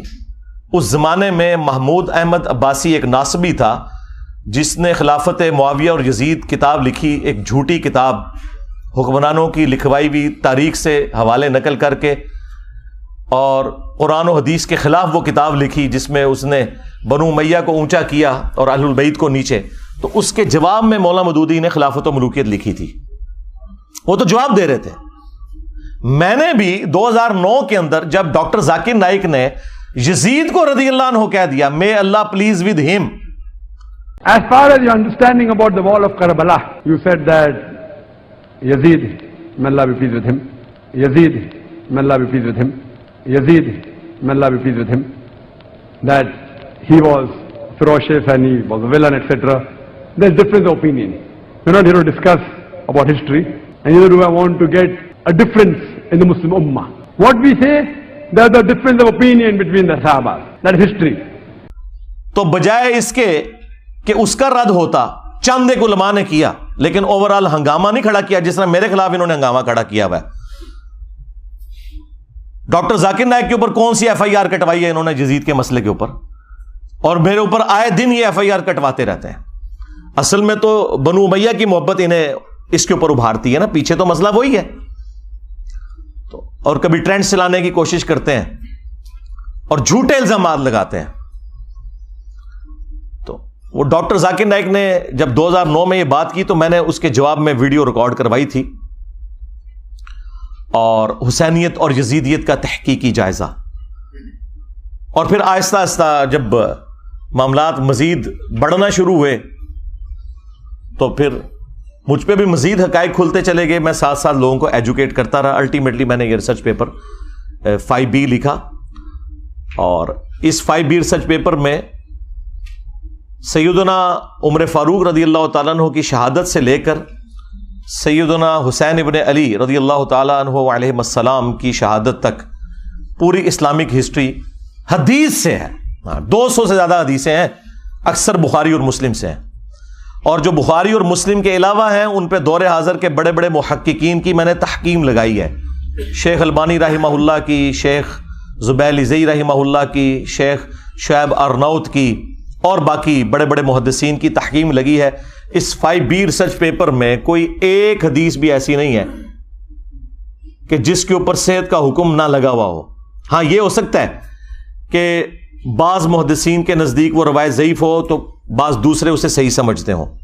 یہ نہیں ہو سکتا کہ سب کے نزدیک کوئی روایت کمزور تھی اور میں نے وہ نکال دی. اگرچہ میرے نزدیک کوئی روایت کمزور بھی تھی اور اگر اسے امام ترمذی نے, امام حاکم نے, امام ذہبی نے ٹھیک کہا ہوا تو میں نے لیا, کیونکہ وہ بڑے ائمہ ہیں.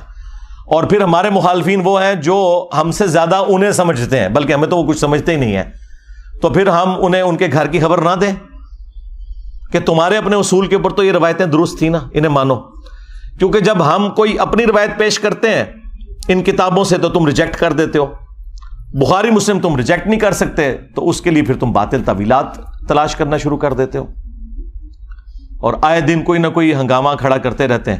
تو میں وقتاً فوقتاً ان تمام ٹاپکس کو ایڈریس کرتا رہتا ہوں تاکہ لوگوں کو حق بات پتہ چل جائے. یہ اتنا معاملہ آسان نہیں ہے.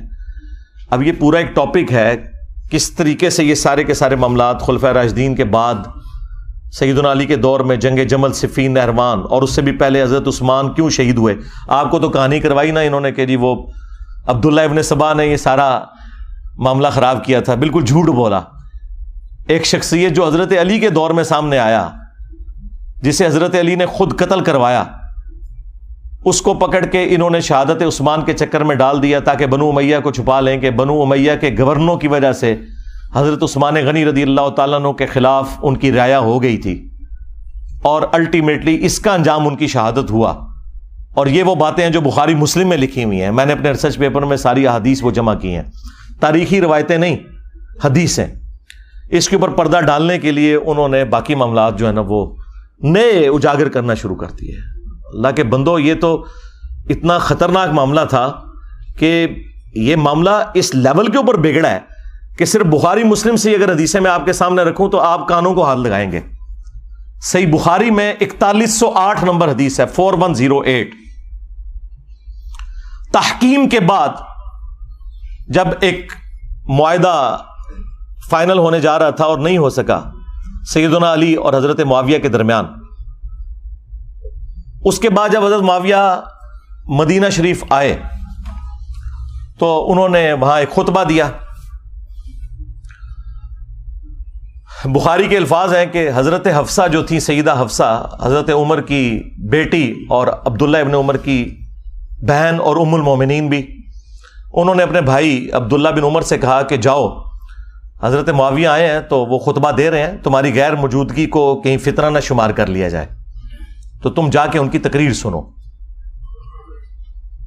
کیونکہ اس وقت پولیٹیکل اختلافات تو چل رہے تھے. تو عبداللہ بن عمر پھر وہ مجبوراً چلے گئے, اور وہاں پہ حضرت معاویہ نے تقریر کرتے ہوئے کہا کہ تم میں جو اس امر خلافت کے اندر خواہش رکھتا ہے نا وہ اپنا سینگ اٹھائے, میں اس کے باپ سے بھی زیادہ خلافت کا حقدار ہوں, نعوذ باللہ. اور یہ کنایا کیا انہوں نے حضرت عبداللہ بن عمر کی طرف. وہ اگلی جو اس روایت کا حصہ ہے بخاری کا وہ آپ کو کلیئر کر دے گا. اب یہ اتنا بڑا جملہ تھا. اب مجھے بتائیں کہ عبداللہ بن عمر کا باپ وہ ہے کہ جن کی وجہ سے رومن امپائر گری ہے اور شام مسلمانوں کے پاس آیا، اور اس شام میں بیٹھا ہوا ایک شخص امیر شام وہ اسی کے بیٹے کو کہہ رہا ہے کہ میں تجھ سے اور تیرے باپ سے زیادہ خلافت کا حقدار ہوں. یہ بخاری شریف ہے جی، یہ اصول الکافی شریف نہیں ہے، ہاں یہ مولانا شریف نہیں ہے، یہ بخاری شریف ہے. اب عبداللہ بن عمر کو غصہ تو آیا لیکن خاموش ہو گئے. اور وہ خاموش کیوں ہوئے؟ آج بھی لوگ کہتے ہیں نا کہ جی صدیوں سے لوگ کیوں نہیں بول رہے تھے، اس زمانے میں نہیں لوگ بول سکے. وہ ہمارے استاد مولانا اسحاق صاحب والی بات ہے کہ ماما روزانہ حسین نہیں جم دیا. ہاں، حسین ابن علی اور عبداللہ ابن عمر دونوں کی نیچرز میں فرق تھا. تو بعد میں ایک دوسرے صحابی کہتے ہیں عبداللہ بن عمر سے کہ آپ نے اسی وقت معاویہ کو جواب کیوں نہیں دیا جب وہ یہ کہہ رہا تھا کہ میں اس کے باپ سے بھی زیادہ خلافت کا حقدار ہوں. تو عبداللہ بن عمر نے کہا کہ میں نے ارادہ تو کیا کہ میں اپنی گوٹ کھولوں، یعنی وہ احتبا کر کے دونوں گھٹنوں کو یوں لے کے بیٹھے تھے، اور میں اسے اسی بھرے مجمع میں جواب دوں کہ تجھ سے زیادہ خلافت کا حقدار وہ ہے کہ جس نے تم سے اور تمہارے باپ سے جنگ کی تھی جب تم لوگ کافر تھے اور ہم لوگ مسلمان تھے. یعنی تم لوگ بعد میں مسلمان ہو کر طلقاء فتح مکہ کے موقع پر تم لوگوں نے معافی مانگ کے اسلام قبول کیا. تم لوگ آج آ کے عمر اور اس کے بیٹے کے بارے میں کہہ رہے ہو کہ ہم اس سے زیادہ خلافت کے حقدار ہیں. مجھے بتائیں، جو شخص یہ کہے کہ میں عمر سے زیادہ خلافت کا حقدار ہوں، اس نے علی کی خلافت کہاں سے ماننی تھی؟ یہ اب سنی شیعہ سے مسئلہ اٹھ چکا ہے جی. وہ قصاص عثمان چاہتے تھے، قصاص عثمان چاہنے والا یہ کہے گا کہ میں حضرت عمر سے زیادہ خلافت کا حقدار ہوں، تو انٹینشن تو انہوں نے خود کھول کے بتا دی.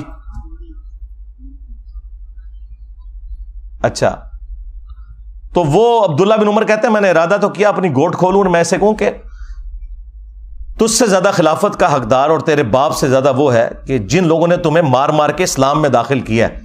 یعنی تم لوگ کافر تھے اور ہم نے تم سے جنگیں لڑی ہیں. اور امام بخاری نے یہ حدیث غزوہ خندق کے چیپٹر میں ڈالی ہے یہ بتانے کے لیے کہ خندق کے موقع پر عبداللہ بن عمر اور حضرت عمر مسلمان تھے اور حضرت معاویہ اور ان کے والد کافر تھے. یہ اس میں سے انہوں نے رزلٹ نکالا ہے. اچھا، اب یہ بڑی حیران کن بات ہے، اسے آپ کرامت سمجھیں یا انٹینشنلی ایسا ہوا. یہ سیم الفاظ صحیح مسلم کے اندر موجود ہیں حضرت عمر کے بھی. ایک تو وہ بخاری میں حدیث ہے نا، جب آپ کو زخم لگے تو آپ نے 6 رکنی کمیٹی بنائی اور کہا کہ میں اپنے بعد اس امر خلافت میں ان 6 بندوں کے سوا کسی کو حقدار نہیں سمجھتا کہ رسول اللہ اپنی وفات تک ان سے راضی رہے. علی، عثمان، طلحہ، زبیر، عبد الرحمن بن عوف اور سعد بن ابی وقاص، ان میں سے کسی کو خلیفہ چن لینا میرے بعد. اور مسلم شریف میں الفاظ ہیں کہ آپ نے خواب دیکھا کہ ایک مرغے نے آپ کو ٹھونگ ماری ہے. اس کے بعد آپ نے جمعے والے دن خطبہ دیا اور اگلا جمعہ آپ کو نصیب نہیں ہوا. بدھ والے دن آپ کی شہادت ہو گئی اور کہا کہ میں نے خواب دیکھی ہے اور میں نے اس کی تعبیر یہی کی ہے کہ عنقریب مجھے قتل کر دیا جائے گا، اور اگر میں اچانک مارا جاؤں تو اپنی خلافت کو ان 6 بندوں سے باہر نہ جانے دینا کہ جن سے رسول اللہ اپنی وفات تک راضی رہے. اس کے آگے بڑے خطرناک الفاظ ہیں کہ تم دیکھو گے کہ ان 6 بندوں کی مخالفت وہ لوگ کریں گے کہ جن کو میں نے اپنے ہاتھوں سے اسلام کے لیے مارا ہوا ہے، اور اگر وہ مخالفت میں سامنے آ جائیں تو سمجھ لینا کہ یہ لوگ اللہ کے دشمن اور کافر ہیں. اتنے سخت الفاظ ہیں. ہاں جی، اب یہ آپ نے تلاش کرنا ہے یہ اللہ کے دشمن کن کو کہا انہوں نے کہ جن سے میں نے اسلام کے لیے خود جنگ کی ہے. لوگ کہتے ہیں یہ رومنز اور پرشینز کا ذکر ہو رہا ہے، اور رومنز اور پرشینز کو صحابہ کرام نے اپنے مشورے میں شامل کرنا تھا کہ حضرت آپ بتائیں کہ ہم نے کس کو خلیفہ چننا ہے. اور دوسرا، رومنز اور پرشینز تو رہی کوئی نہیں تھے، وہ تو گر گئے تھے حضرت عمر کے دور میں. یہ آپ اپنے اندر رہنے والے لوگوں کی بات کر رہے تھے کہ یہ وہ لوگ ہیں جن کو ہم نے مار مار کے اسلام میں داخل کیا ہے، اور یہی مخالفت کریں گے ان 6 بندوں کی. خیر، اس کی ایکسپلینیشن میں علماء پہ چھوڑ دیتا ہوں. میں نے کوئی تشریح کی تو وہ کہیں گے کہ ایتے وچ نہیں سی لکھیا، تون بچوں کڈ کے لکھے ایتے وچ تے ٹائم قیامت تک کی کڈ کے دس. اچھا، مزے کی بات بتاؤں، یہ مسلم شریف کی حدیث جو ہے نا، یہ سیم حدیث سنن کبریٰ البیہقی کے اندر اسی سند کے اوپر ہے 100%، یہ مرغے کی ٹھونگ مارنے والی، اور اس کے اینڈ پہ لکھا ہے کہ سیدنا عمر 26 ذوالحجہ کو شہید ہوئے۔ مسلم شریف کی سند کے اوپر مسلم والی حدیث جو سنن کبریٰ البیہقی میں تھی، اس میں اینڈ پہ الفاظ یہ ہیں، باقی ساری حدیث سیم ہے کہ 26 ذوالحجہ کو شہادت ہوئی بدھ والے دن حضرت عمر فاروق رضی اللہ تعالیٰ عنہ کی، تو سرکار یکم محرم کہاں سے نکال لیا؟ مسلم شریف میں 26 ذوالحجہ ہے، ظاہر سند وہی ہے۔ چلیں تاریخ کی بھی کتابیں اٹھائیں تو جتنی صحابہ کرام کے حالات زندگی پہ کتابیں ہیں نا، وہ 3 بڑی بڑی کتابیں ہیں۔ الاستیاب امام ابن عبد البر کی کتاب، اس کے بعد اسد الغابہ ابن اثیر کی کتاب، اور اس کی شرح الاصابہ 8000 صحابہ کے حالات زندگی ابن حجر اسقلانی کی، یہ 3 مین کتابیں ہیں، تینوں میں 26 ذوالحجہ لکھا ہے۔ باقی اقوال لکھ کے انہوں نے کہا یہ ثابت نہیں ہے، یکم محرم کا تو قول لکھا ہی نہیں ہوا۔ ایک جگہ ہے کہ جب دفنا چکے تھے تو محرم کا چاند نکلا، وہاں پہ بھی یکم محرم شہادت نہیں ہے، حضرت عثمان کی بھی بیعت پہلے ہو چکی تھی۔ اتنا بڑا جھوٹ بولا۔ ادھر غدیر خم کی ڈیٹ انہوں نے 18 ذوالحجہ کو حضرت عثمان کی شہادت کے ساتھ جوڑ دیا، حالانکہ حضرت عثمان غنی رضی اللہ تعالیٰ عنہ کی شہادت 18 ذوالحجہ کو ہوئی نہیں ہے۔ ان ساری کتابوں میں آپ نکال کے دیکھیں تو آپ کو 18 ذوالحجہ کی ڈیٹ نہیں ملے گی، 12 ذوالحجہ کی ملے گی۔ ہر معاملے میں جہاں جہاں مولوی گھس سکتا تھا نا، اس نے گھسنے کی کوشش کی ہے، اور میں نے الحمدللہ مسلم شریف سے مولانا شریف کو باہر نکالا ہے۔ جیسے وہ جب تک آپ کتے کو باہر نہیں نا نکالتے کنویں سے، تو ڈول نکالنے سے وہ پاک نہیں ہوتا۔ تو یہ مسلم شریف میں الفاظ تھے کہ حضرت عمر نے کہا یہ 6 بندے ایسے ہیں کہ ان کی مخالفت وہ لوگ کریں گے جن کو میں نے اسلام کی خاطر مارا ہوا ہے۔ سیم الفاظ وہی حضرت عبداللہ بن عمر نے ریپیٹ کیے۔ حدیث ختم نہیں ہوئی بخاری کی، آگے الفاظ ہیں کہ عبداللہ بن عمر کہتے ہیں کہ میں نے ارادہ تو کیا تھا یہ ساری باتیں کروں، تو پھر مجھے جنت کی نعمتیں یاد آ گئیں اور میں نے انہی پر اکتفا کر لیا، اور پھر میں خون ریزی اور فتنے کے ڈر سے خاموش ہو کر اپنے معاملات کو میں نے اسی کے اوپر اکتفا کر لیا۔ وہ حدیث کا راوی کہتا ہے کہ عبداللہ بن عمر نے خاموش ہو کر اپنی جان بھی بچا لی اور اپنی عزت بھی بچا لی۔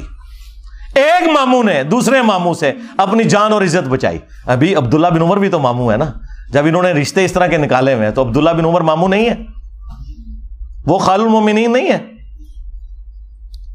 تو وہ کہتے ہیں کہ عبداللہ بن عمر نے اپنی جان بھی بچا لی اور عزت بھی بچا لی، یعنی اس وقت کیسی کیٹاسٹرافک کنڈیشن تھی کہ لوگوں کو اپنی جان سے بھی ہاتھ دھونا پڑتا تھا۔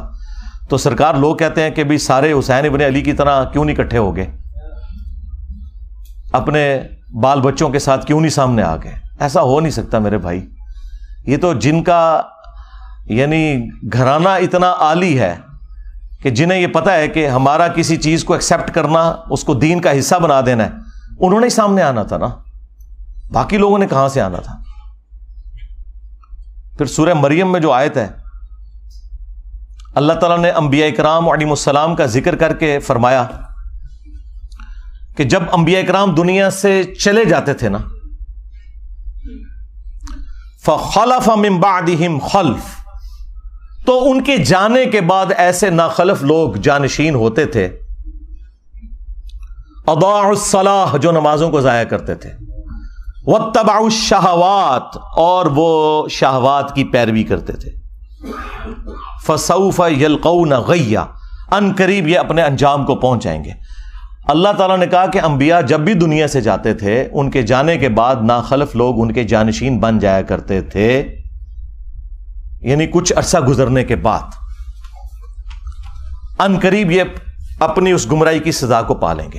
یہ جو سورہ مریم کی آیت ہے نا، یہ سیم فٹ ان ہوئی نبی علیہ السلام کے کیس میں بھی، اور اس کی ایکسپلینیشن میں وہ صحیح مسلم کی مشہور حدیث ہے جو آپ کو سمجھ ہی نہیں آ سکتی تھی جب تک آپ کو کربلا سمجھ نہ آئے، کہ نبی علیہ السلام نے فرمایا کہ جب کبھی بھی اللہ نے کسی پیغمبر کو مجھ سے پہلے بھیجا نا، تو اس کے جانثار ساتھی حواری ہوا کرتے تھے، وہ حواری بڑے پیشن کے ساتھ اس کی دعوت کو آگے لے کے چلتے تھے، اور جب وہ مخلص لوگ رخصت ہو جاتے تھے نا، تو پھر ایسے ناخلف لوگ اس مسند پہ آگے بیٹھ جاتے تھے جو زبان سے وہ کہتے تھے جو کرتے نہیں تھے۔ اور جس کے کرنے کا حکم دیا گیا ہوتا تھا اس کی مخالفت کرتے تھے، الٹ چلتے تھے. ایسے لوگوں کے خلاف جو اپنے ہاتھ سے جہاد کرے وہ مؤمن ہے. کون؟ حسین ابن علی. جو اپنی زبان سے جہاد کرے وہ بھی مؤمن ہے. اور جو اپنے دل میں جہاد کرے، یعنی اگر کمزور ہے دل میں ہی برا مانے، سامنے نہ آئے، عبداللہ بن عمر، عبداللہ ابن عباس، عبداللہ ابن زبیر، اس جیسے لوگ، وہ بھی مومن ہے. لیکن ظاہر ہے کہ یہ اس لیول کے نہیں. اور فرمایا اس کے بعد رائی کے دانے کے برابر بھی ایمان نہیں ہے اگر کوئی دل میں بھی برا نہیں سمجھتا. یہ جو حدیث ہے کہ تمام انبیاء کے ساتھ ایسا ہوا ہے، تو دیکھ لیں سیدنا حسین ابن علی ہی سامنے آ کے کھڑے ہوئے. صحیح بخاری میں ایک اور حدیث ہے 4827. اس حدیث کے کئی ایک طرق ہیں باقی کتابوں میں، المستدرک للحاکم کے اندر، سنن نسائی الکبریٰ کے اندر، اور اللہ بھلا کرے امام ابن کثیر نے تفسیر ابن کثیر میں سورۃ الاحقاف کی آیت نمبر 17 کے کانٹیکسٹ میں وہ سارے طرق ایک جگہ جمع کر دی ہیں. تفسیر ابن کثیر کے اوپر تو کسی کو اختلاف ہو ہی نہیں سکتا تھا. اور بخاری کی حدیث 4827 وہ بھی لی اور باقی اس کے طرق بھی ایک جگہ جمع کیے. اس سے آپ کو پورے سینیریو کا اندازہ ہو جائے گا. مروان بن حکم جب مدینہ کا گورنر بنا تو بخاری کے الفاظ ہیں کہ اس نے ایک دن خطبے میں یزید ابن معاویہ کا ذکر کرنا شروع کیا اور کہا کہ اللہ تعالیٰ نے امیر المومنین حضرت معاویہ کو یہ بات سجھائی ہے، وہ امت کے وسیع تر مفاد کے اندر اپنے بعد یزید ابن معاویہ کو خلیفہ بنانا چاہتے ہیں. یعنی ابھی حضرت معاویہ زندہ ہیں اور بیعت لے رہے ہیں اپنے بیٹے کے لیے. اب بخاری میں بس اتنے الفاظ ہیں کہ جب اس نے یہ بات کی نا تو عبد الرحمن بن ابی بکر کھڑے ہوئے اور انہوں نے کچھ کہا. امام بخاری نے اپنی شرافت کی وجہ سے وہ الفاظ نقل نہیں کیے، لیکن وہ الفاظ کہیں گئے نہیں ہیں. وہ حاکم کے اندر، سنن نسائی الکبریٰ میں، اور اللہ بھلا کرے تفسیر ابن کثیر میں انہوں نے سارے طرق، المعجم الکبیر طبرانی سے بھی جمع کر دیے. بخاری میں الفاظ ہیں کچھ کہا تو مروان نے کہا پکڑو اس کو، عبد الرحمن بن ابی بکر کو. تو وہ بھاگ کر حضرت عائشہ کے حجرے میں چھپ گئے. مسجد نبوی کے ساتھ ہی تھا حجرہ عائشہ، اور یہ حضرت عائشہ کے بھائی بھی لگتے تھے، اور جو ہمارے سب کانٹیننٹ میں کہا جاتا ہے نا سگے بھائی، کہ ماں اور باپ دونوں ایک. عرب میں تو باپ ایک ہونا تو سگا ہو جاتا ہے. یہ عبد الرحمن بن ابی بکر وہ ہیں کہ جو والدہ ہیں ان کی اور والد دونوں وہی ہیں جو سیدہ عائشہ کے والدین ہیں. اب اس کو غصہ تو تھا لیکن اندر تو نہیں جا سکتا تھا، تو باہر سے اس نے کہا کہ ابو بکر کے بیٹے تیرے بارے میں ہی قرآن میں آیت نازل ہوئی ہے نا. وہ ایک کافر والی آیت لگا دی پکڑ کے. توبہ توبہ. یہ ہیں آل امیہ کی چاکری کرنے والے لوگ کہ تیرے بارے میں آیت نازل ہوئی تھی نا کہ یہ کہتا ہے کہ اپنے ماں باپ کو کہتا ہے کہ تم لوگ جو مجھے یہ کہتے ہو کہ مرنے کے بعد دوبارہ زندہ کیا جاؤں گا، تو یہ اگلے لوگوں کی کہانی ہے. یہ قرآن کو جو اگلے لوگوں کی کہانیاں کہتا تھا نا ابو بکر کے بیٹے، تو ہے وہ. اب حضرت عائشہ کو بڑا غصہ آیا. انہوں نے اندر سے جواب دیا اس کو خاموش ہو جا، آل ابی بکر کے بارے میں کوئی اور آیات نازل نہیں ہوئی جو میری برات میں نازل ہوئی تھی، سورہ نور کی. اور بخاری کی حدیث یہاں پہ ختم ہے، لیکن جو باقی روایتیں ہیں ان میں فلنگ دی بلینکس بھی ہیں. ایک تو یہ کہ وہ عبد الرحمن بن ابی بکر نے کیا بات کی تھی کہ جو امام بخاری نے کہا کہ کچھ کہا تو اس نے کہا پکڑو اس کو. ظاہر کو چوبے والی گل کی ہے نا. ہاں انہیں کیا سی کہ سیدھی طرح کہہ کہ تیرا امیر المومنین کیسر و کسرا کے طریقے پہ چلنا چاہتا ہے، ابو بکر اور عمر کے طریقے پر نہیں. کیونکہ اس نے یہ کہا تھا کہ بھئی ابو بکر نے بھی تو عمر کو اپنے بعد خلافت کے منصب پر چھوڑا تھا نا، تو ہمارے امیر المومنین بھی چاہتے ہیں کہ یزید کو چھوڑ دیں. بھئی یزید تو ان کا بیٹا ہے، اور حضرت ابو بکر کا بیٹا تو عبد الرحمن بن ابی بکر سامنے بیٹھا تھا، اس کو تو نہیں بنایا تھا. تو اس کو تو غصہ آنا تھا کہ بھی میں تو کوئی خلیفہ نہیں ہوں اور تم مثال کون سی دے رہا ہے، کدھر سے جوڑ کے کون سی بات فٹ کر رہا ہے. تو ان کا سیدھی طرح کہہ کیسر و کسرا کے طریقے پہ چل رہے ہو. رومنز اور پرشینز وہ بادشاہ اپنے بیٹوں کو نامزد کیے کرتے تھے. اب یہ بات اس کو لگ گئی, ان کا پکڑو انہوں. اور وہاں پہ تو ہے نا کہ حضرت عائشہ نے کہا خاموش ہو جا. آل ابی بکر کے بارے میں تو سورہ نور نازل ہوئی ہے. باقی کتابوں میں حافظ ابن کثیر نے نقل کیا کہ پھر حضرت عائشہ نے اس کو پھر ایک پھکی پھکا دیا اور کہا مروان تیرے بارے میں اللہ کے نبی علیہ السلام نے فرمایا تھا جب تو اپنے باپ کی پشت میں تھا کہ حکم پر لعنت, اس کی اولاد پر لعنت, تو اسی لعنت کا ٹکڑا ہے. اور نظر آ گیا. اس سے آپ کو یہ سارے کے سارے معاملات کلیئر ہو جائیں گے. یعنی یہ سٹیپ وائز چیزیں چلی ہیں. اور یہ میں تو آپ کو بخاری شریف بیان کر رہا ہوں, ٹھیک ہے, مسلم شریف بیان کر رہا ہوں. معاملات کس لیول تک بگڑے ہیں. مسلم شریف میں حدیث ہے 4776, عبداللہ بن عمر بن عاص خانہ کعبے کے سائے میں بیٹھے میں اور لوگوں کو حدیث سنا رہے ہیں کہ اپنے امیر کی اطاعت کرو. اطاعت امیر کے اوپر حدیثیں سنا رہے ہیں. ایک تابعی عبد الرحمن بن عبد رب کعبہ کعبے کے سین میں داخل ہوتا ہے اور وہ جب ان کی گفتگو سنتا ہے تو کہتا ہے کہ حضرت یہ حدیث آپ نے خود نبی علیہ السلام سے سنی تھی کہ حکمرانوں کی اطاعت کرنی ہے. ان کا ہاں, میرے کانوں نے سنا, میری آنکھوں نے نبی علیہ السلام کو دیکھا, میرے دل نے آپ کی بات یاد کی. آگے تو اس نے ایسی بات کر دی کہ وہ ایکسپیکٹ نہیں کر رہے تھے. انہوں نے کہا آپ تو ہمیں کہہ رہے ہیں کہ امیر کی اطاعت کرو, اور آپ کے چچا کا لڑکا معاویہ ابن ابی سفیان جو ہمارا حکمران ہے وہ تو ہمیں حکم دیتا ہے کہ ہم لوگوں کو ناحق قتل کریں اور حرام طریقے سے ان کا مال ہڑپ کریں, جبکہ قرآن میں اللہ تعالیٰ فرماتا ہے سورہ النساء کی آیت نمبر 29 تابعی نے کوٹ کر دی کہ ایک دوسرے کا مال ناحق طریقے سے ہڑپ مت کرو اور ایک دوسرے کو قتل نہ کرو. اب آپ ہمیں بتائیں کہ ہم اللہ کی بات مانیں یا اپنے حکمران کی بات مانیں, معاویہ بن ابی سفیان کی. اب عبداللہ بن عمر بن عاص تھوڑی دیر کے لیے خاموش ہو گئے. پھر انہیں سر اٹھا کر کہا کہ آندھا سے انجینئر کو نہیں دیکھنا. یہ نہیں کہا, میں جوک کے طور پہ کہہ رہا ہوں. انہوں نے کہا کہ معاویہ کی اطاعت کرو ان کاموں میں جس میں تمہیں اللہ کے مطابق چلائے, اور جس میں وہ اللہ کی نافرمانی کا تمہیں کہے تم اس کی نافرمانی کرو. یہی ایٹیچیوڈ ہونا چاہیے. یعنی یہ آپ کو دور حکومت کے اندر جو ایک معاملات ہے نا وہ بھی اندازہ ہونا شروع ہو گیا کہ کس لیول کے اوپر معاملات بگڑ چکے ہوئے تھے. پھر صلح حسن کے حوالے سے بھی باتیں کرتے ہیں, وہ بھی آپ میرے اس میں ہی پڑھ لیجئے گا, میری ویڈیوز بھی ریکارڈ ہیں. کربلا کے بعد کون سی صلح حسن رہ گئی؟ حسن ابن علی نے اس لیے صلح کی تھی کہ آپ انہیں زہر دے دیتے. المصنف ابن ابی شیبہ میں موجود ہے, زہر دیا گیا. اور ابو داؤد میں تو اتنی رکت انگیز حدیث ہے کہ پھر دربار شام میں اس چیز کی خوشی منائی گئی. ہاں ظاہر ہے جب آپ غم نہ کریں تو اسے خوشی منانا ہی کہا جائے گا نا. الٹا کوئی غم کی بات کر رہا ہے آپ اسے ٹوک دیں. مقدام بن مادی کر بیٹھے ہوئے ہیں, یہ حدیث مسند احمد میں بھی ہے اور سنن ابی داؤد میں بھی. شیخ زبیلی زئی اور شیخ ناصر الدین البانی دونوں نے اس حدیث کو ٹھیک کہا ہے. مقدام بن مادی کر بیٹھے ہوئے ہیں امیر شام کے دربار میں, اور اتنے میں خبر پہنچتی ہے کہ حسن ابن علی شہید ہو گئے. تو مقدام بن مادی کر پڑھتے ہیں انا للہ و انا الیہ راجعون. ظاہر ہے عام مسلمان کی موت پہ بھی آپ نے یہی پڑھنا ہے.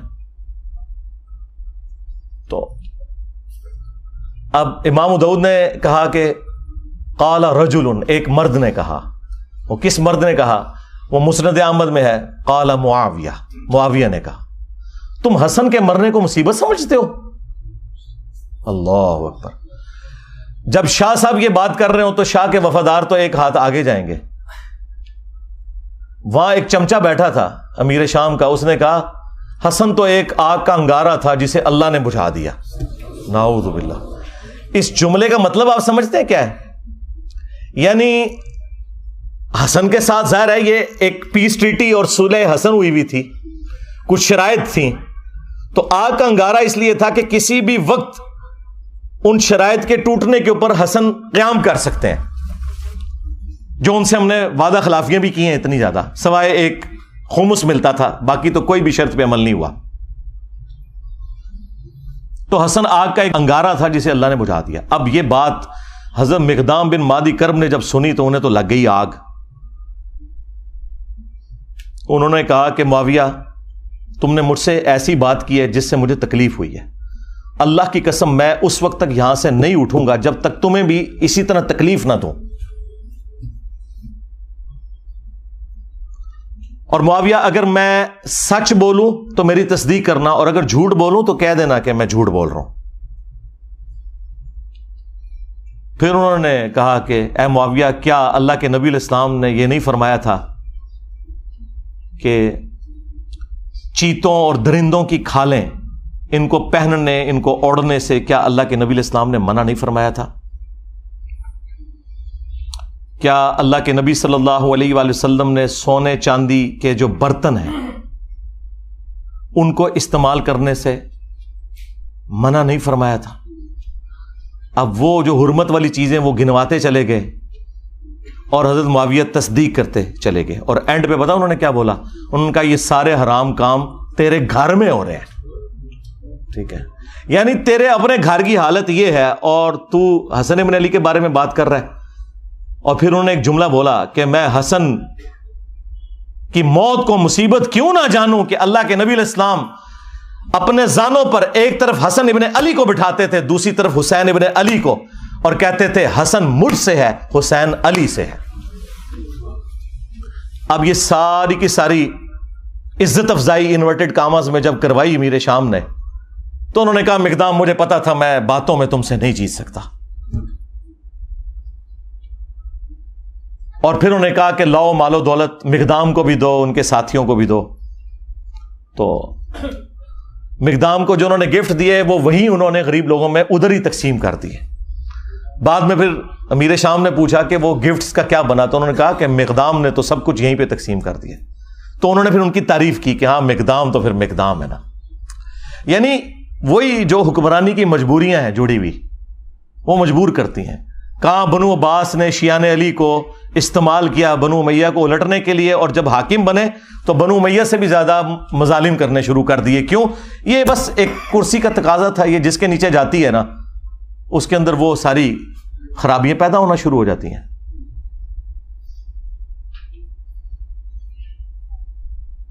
اور ادھر مجھے کریٹیکل ایک بات یاد آ گئی. اکثر آپ لوگ سنتے ہوں گے کہ جی وہ انجینئر صاحب خام خواہ الزامات لگاتے ہیں کہ بنو امیہ کے ممبروں سے سب و شتم ہوتا تھا. میں نے تو کافی ان کو روایتیں دکھائی ہیں، اس میں بھی کافی ساری میری ویڈیو بھی ریکارڈ ہے. ایک مسلم کی حدیث جو بخاری میں بھی موجود ہے وہ سارے کے سارے پول کو کھول دیتی ہے ان کی. اس کا کچھ حصہ بخاری کے اندر ہے اور تفصیل اس کی مسلم کے اندر موجود ہے. اور مسلم شریف میں اس کو سپورٹیو ایک اور حدیث بھی موجود ہے. اسی کے اوپر میرا خیال ہے میں اکتفا کرتا ہوں. میں نے تو کہا تھا کہ میں نے برکت حاضری لگوانی ہے نا اس موقع کے اوپر تو وہ لگوا لوں. آپ کو پتا ہے کہ تقی عثمانی صاحب نے امیر شام کے دفاع کے اوپر ایک جھوٹی کتاب لکھی ہے اپنے زوم میں مودودی صاحب کے رد پہ، اور اس میں انہوں نے عجیب و غریب باتیں لکھی. ان میں سے ایک یہ لکھی کہ یہ حضرت علی پہ سب و شتم کرنا کوئی ثابت نہیں. ایک روایت بخاری میں ملتی ہے اس میں بھی سب کا لفظ ہے اور سب کا مطلب تنقید ہوتا ہے، اور یہ جملہ انہوں نے ساری دیوبندی عوام کو رٹوا دیا. بھائی اگر یہ تو انہوں نے جان بوجھ کے کیا ہے تو پھر تو منافقت کی ہے. یہ تو بہت بڑا حکم ہے، ہم نہیں لگاتے. ہم یہ کہتے ہیں کہ انہیں پتہ نہیں ہوگا، یعنی وہ اس ٹاپک پہ جاہل تھے. تو یہی تو ہم کہہ رہے ہیں کہ علماء جاہل ہیں. ہاں، کیونکہ اگر جاہل نہیں مانیں گے پھر منافق ماننا پڑے گا کہ اگر پتا تھا تو جان بوجھ کے ایسا جھوٹ کیوں بولا. یہ سیم حدیث مسلم کے اندر موجود تھی کہ آل مروان میں سے ایک بندہ مدینے کا گورنر بنا اور اس نے شیعان علی میں سے سہل ابن سعد الساعدی کو بلایا ممبر پر اور کہا کہ آپ حضرت علی رضی اللہ تعالیٰ عنہ کے اوپر سب کرو. اور جب انہوں نے انکار کیا تو کہا کہ چلو تم یوں کہہ لو لعن اللہ ابو تراب، نعوذ باللہ، ابو تراب پر لعنت ہو، نعوذ باللہ. یہ بنو امیہ ابو تراب نام کو نا حقارت کے طور پر مٹی والا.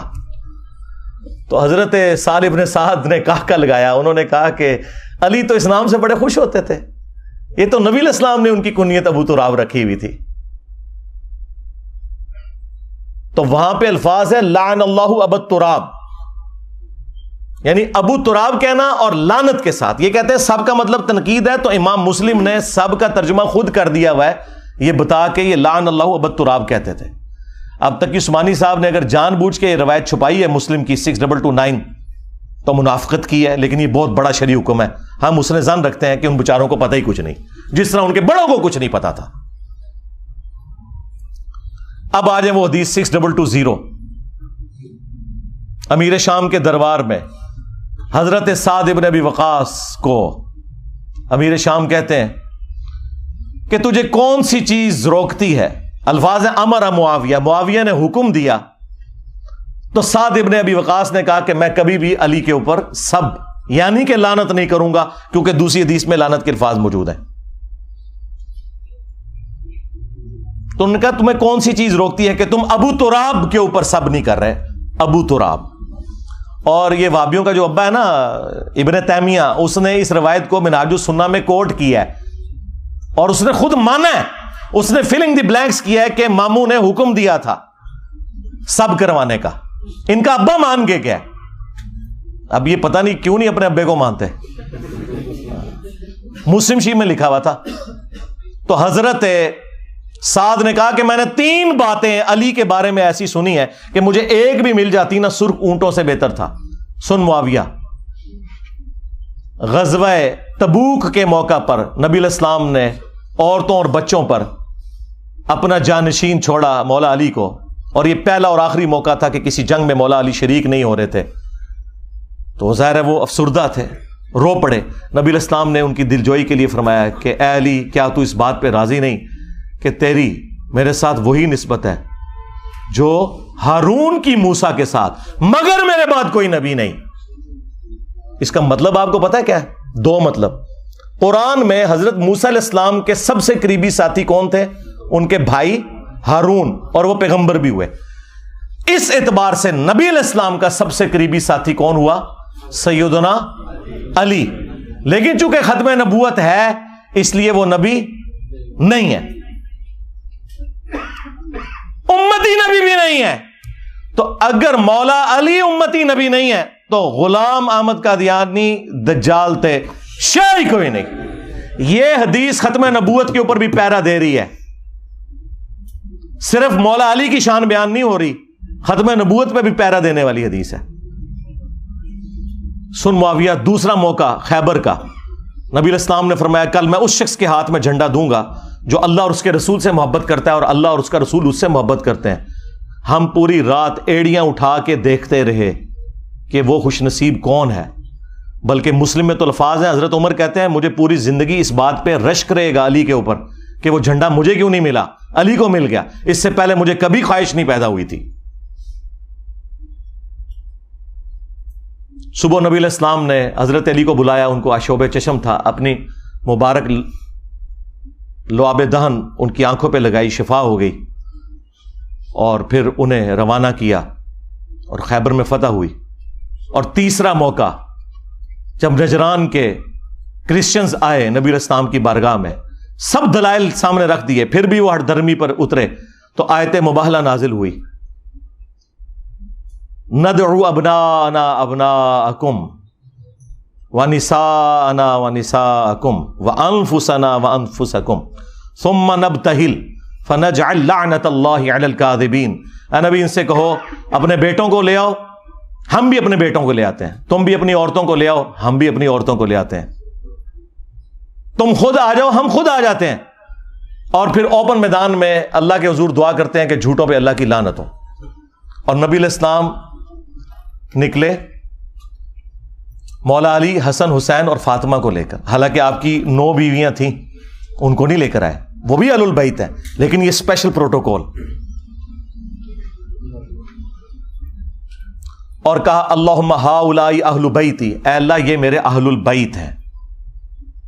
یہ 3 فضائل دربار شام میں بیان کیے حضرت سعد ابن ابی وقاص نے، اس بات کی دلیل پر کہ میں مولا علی پہ کبھی بھی سب و شتم نہیں کروں گا.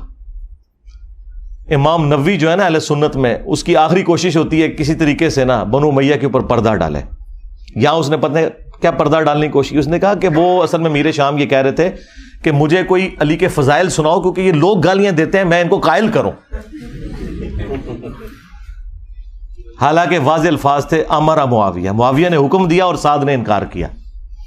چلیں جھوٹ تو پکڑا جاتا ہے. یہ سیم حدیث خصائص علی والے چیپٹر میں سنن نسائی الکبریٰ میں اسی سند کے ساتھ مسلم شریف والی سند کے اوپر موجود ہے. اس میں آگے الفاظ ہیں، سعد ابن ابی وقاص کا بیٹا کہتا ہے پھر جتنے دن حضرت معاویہ مدینہ شریف میں رہے حضرت علی کی تنقیص کا ایک جملہ اپنی زبان سے نہیں نکالا. میرے باپ نے اس طرح کا ڈانٹا تھا ان کو، تو پتہ چل گیا کہ ڈانٹا تھا.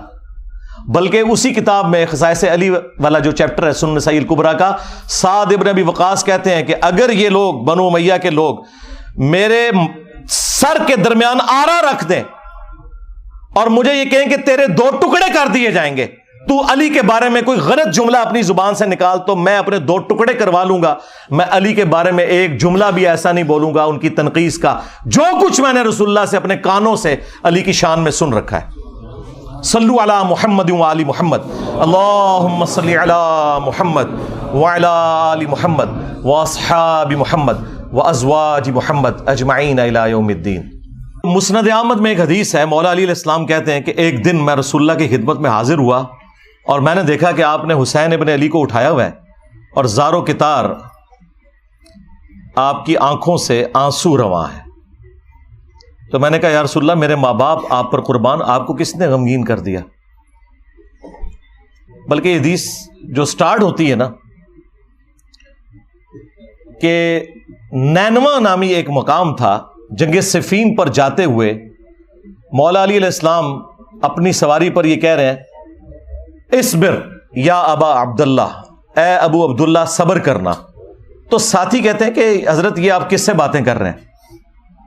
تو انہوں نے کہا کہ مجھے ایک حدیث یاد آ گئی، اسی مقام کے بارے میں نبی علیہ السلام نے فرمایا تھا جب میں آپ کی خدمت میں حاضر ہوا اور آپ نے حسین ابن علی کو اپنی گود میں اٹھایا ہوا ہے اور آنکھوں سے زار و کتار آنسو رواں ہے. میں نے کہا یا رسول اللہ میرے ماں باپ آپ پر قربان، آپ کو کس نے غمگین کر دیا؟ تو نبی علیہ السلام نے کہا کہ ابھی ابھی جبرائیل علیہ السلام میرے پاس آئے تھے اور کہا کہ آپ اس بچے سے اتنی محبت کرتے ہیں اور اس بچے کو دریائے فرات کے کنارے پیاسا شہید کر دیا جائے گا. اور میری خواہش پر انہوں نے یوں ہاتھ مار کر کربلا کی وہ جو سرخ مٹی ہے وہ بھی مجھے دکھائی. اس کی وجہ سے میں غمگین ہو گیا اور میری آنکھوں سے آنسو رواں ہو گیا. یہ غم حسین ہے جو نبی علیہ السلام کی زندگی میں بھی آپ کو ہے اور وفات کے بعد مسند احمد میں یہ حدیث موجود ہے. ابن عباس کہتے ہیں کہ ایک دوپہر کو میں نے نبی علیہ السلام کو خواب میں دیکھا، پرانگدہ حالت ہے، بال بکھرے ہوئے ہیں، ہاتھ میں خون کی ایک شیشی اٹھائی ہوئی ہے. اور میں نے کہا یا رسول اللہ میرے ماں باپ آپ پر قربان، آپ کی حالت کس نے کر دی؟ آپ نے فرمایا کہ میں صبح سے حسین اور اس کے ساتھیوں کا خون جمع کر رہا ہوں. یعنی یہ ایک تمثیل کے طور پر دکھایا گیا نبی علیہ السلام کو خواب میں. وہ کہتے ہیں میں گھبرا کر اٹھا اور میں نے وہ دن اور تاریخ نوٹ کر لی اور بعد میں چونکہ اس زمانے میں تو کمیونیکیشن اتنی فاسٹ نہیں تھی، پتہ چلا کہ اسی دن یعنی 10 محرم کو عاشورہ کے دن 61 ہجری کے اندر حسین ابن علی کو اور ان کے ساتھیوں کو شہید کیا گیا کربلا کے اندر. اب یہ حدیث مسند احمد کی اس پر گواہ ہے کہ نبی علیہ السلام اپنی وفات کے بعد بھی اللہ کی جنتوں میں غمگین ہے اس بات پر کہ حسین ابن علی کو شہید کیا گیا. بلکہ انڈیا پاکستان میں جو وہابی فرقے کے لوگ ہیں، دیوبندی اور اہل حدیث، ان کے جو بڑے بزرگ ہیں اسماعیل دہلوی، انہوں نے اسی حدیث کو نقل کر کے ساتھ لکھا ہے یزید پلید. اب یہ آج کل کے یزید کے جو وفادار ہیں، یہ پلید لوگ پتہ نہیں کہاں سے آئے، ان کے بڑے تو یزید کو لکھتے ہی یزید پلید تھے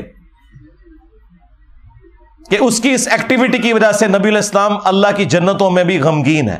یہ باقاعدہ انہوں نے جو کتاب ہے تذکیر الاخوان ما تقویت الایمان اس کے اندر نقل کیا ہوا ہے. یزید پلید لکھا ساتھ اور یہ حدیث کوٹ کی. تو غم حسین تو جاری ہے. صحیح بخاری میں حدیث ہے, یہ ترمذی میں بھی موجود ہے, کہ حسین ابن علی کا سر کاٹ کر عبید اللہ ابن زیاد کے سامنے لا کر رکھا گیا, اور اس میں امام بخاری نے لکھا ہے برأس الحسین علیہ السلام, حسین علیہ السلام کا سر. امام بخاری نے حسین کے ساتھ علیہ السلام لکھا ہے. مولوی نے نا اردو ترجمے میں نا رضی اللہ عنہ کر دیا. اسلام 360 میں بھی عربی میں لکھا ہے علیہ السلام, اردو ترجمے میں رضی اللہ عنہ. کتنی دو نمبری کرتا ہے مولوی. تو عبید اللہ ابن زیاد ان کے حسن میں کوئی کلام کرنا شروع ہو گیا, اور چھڑی سے بجائے یہ کہ اس سر مبارک کو چومتا کوئی کلام کیا, تو انس ابن مالک پاس کھڑے تھے, تو انہوں نے زبان سے کلمہ حق بلند کیا اور کہا کہ حسین ابن علی رسول اللہ کے سب سے زیادہ ہم شکل تھے.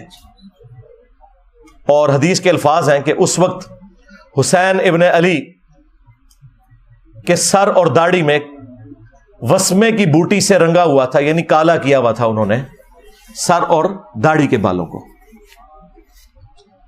اچھا, اس حدیث کی شرح پتہ کیا لکھی ہے اہل حدیثوں نے؟ وسمہ اس بوٹی کو کہتے ہیں جو بالوں کو کالا کرنے کے لیے استعمال ہوتی ہے. یہ حدیث کی شرح ہوئی ہے. اور جو اتنا بڑا واقعہ کہ حسین ابن علی کو شہید کر دیا گیا, ان کا سر کاٹ کے پیش کیا گیا گورنر یزید عبید اللہ ابن زیاد کے سامنے, وہ اناٹینڈڈ چھوڑ دیا. یعنی اونٹ نکل لیتے ہیں, یہ مچھر چھانتے پھرتے ہیں. ہمیں تو قرآن میں اللہ تعالیٰ نے حکم دیا تھا, قُلْ لَا أَسْأَلُكُمْ عَلَيْهِ أَجْرًا إِلَّا الْمَوَدَّةَ فِي الْقُرْبَةِ. اے نبی ان سے فرماؤ کہ میں اس دعوت و تبلیغ کے بدلے میں تم سے کچھ نہیں ڈیمانڈ کرتا, ہاں جو میری قرابت داری ہے اس کا تو لحاظ رکھو. اچھا, اس آیت کی شرح دو طریقے سے ہوئی ہے. ابن عباس اس کی شرح یوں کرتے ہیں کہ نبی علیہ السلام, جو بخاری میں موجود ہے, کہ نبی صلی اللہ علیہ وآلہ وسلم کے جو رشتہ دار تھے, جو دوسرے قبیلے کے لوگ تھے, انہیں اس حوالے سے کہا گیا کہ تم اپنی قرابت داری کا تو لحاظ رکھو, تم تو اتنے مہمان نواز ہو, تو یہ تو تمہارے اپنے قبیلے سے ہیں. اور ایک تشریح اس کی یہ کی گئی کہ نبی علیہ السلام کی دعوت و تبلیغ کے عوض ان کے اہل البیت کے ساتھ مودت رکھی جائے. یہ عبداللہ ابن عباس کے شاگرد نے اس کی تشریح کی. ہمارے نزدیک یہ دونوں درست ہیں. جب کافروں سے کہا جا رہا ہے کہ میری رشتہ داری کا خیال رکھو, تو مسلمانوں سے تو بدرجہ اولا کہا جائے گا کہ تم میری رشتہ داری کا خیال رکھو, کیونکہ اس گھر سے سب کو دین ملا. اور اس کو سپورٹی بخاری میں سیدنا ابو بکر کا قول ہے, اور نقل کون کر رہے ہیں؟ عبداللہ ابن عمر, جن کے بارے میں بخاری میں آتا ہے کہ ان سے کسی عراقی نے مسئلہ پوچھا کہ احرام کی حالت میں مچھر یا مکھی کو مار دیں تو کیا کفارہ ہے. انہوں نے کہا کہ یہ پوچھنے والا کون ہے؟ ان کا یہ اہل عراق سے ہے. اور ظاہر عراق اس وقت شام کا صوبہ تھا. بعض لوگ کہتے ہیں عراقیوں نے مار دیا, شیعان علی نے مار دیا.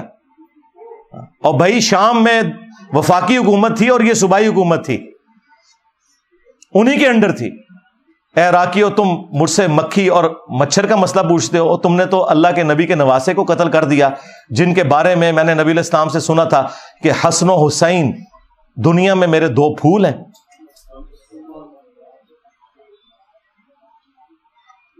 تو حضرت ابوبکر صدیق کا قول ہے بخاری میں, عبداللہ بن عمر کہتے ہیں کہ حضرت ابوبکر فرمایا کرتے تھے, محمد کے قرب کو اہل بیت محمد کے قرب میں تلاش کرو. اب مجھے بتائیں, جو رسول اللہ صلی اللہ علیہ وآلہ وسلم کے قرب کو ان کے اہل البیت کے قرب میں تلاش کر رہے ہیں خود, کیا کبھی وہ یہ دعویٰ کر سکتے ہیں کہ ہم اہل البیت سے افضل ہیں؟ اللاجیکل بات ہے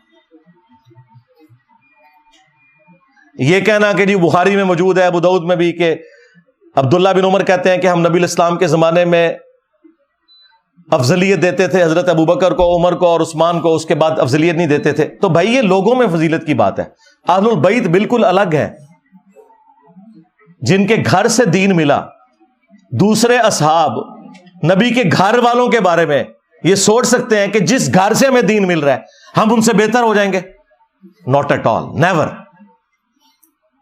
جب لوگوں میں افضلیت کی بات ہو رہی ہے تو وہ ادر دین اہل البیت ہے علیہم السلام اجمعین.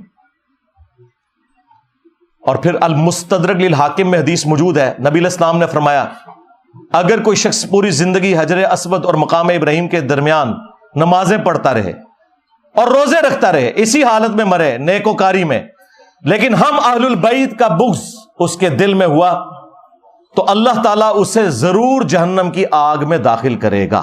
وَلِعَوْذُ بِاللَّهِ تعالیٰ. یہ کہتے ہیں جی کربلا کیوں ڈسکس کرتے ہیں جی, کیا آخرت میں پوچھا جائے گا؟ جی پوچھا جائے گا. جب آپ کی جنت اور جہنم کا فیصلہ اہل البیت کی محبت پر ہو رہا ہے تو پوچھا نہیں جائے گا؟ اور آپ تو ہمیں خود ہی سنایا کرتے تھے فضائل صحابہ احمد بن حنبل کی کتاب میں, وہ روایت جہاں سے میں نے سٹارٹ لیا, اور شیعہ کے ہاں نہج البلاغہ میں, کہ حضرت علی کی محبت میں غلوب کر کے 2 فرقے جہنم میں چلے جائیں گے اور 2 گمراہ ہو جائیں گے, ایک ان کی محبت میں غلوب کر کے, ایک ان کی دشمنی میں. تو جب آپ خود جنت اور جہنم کا فیصلہ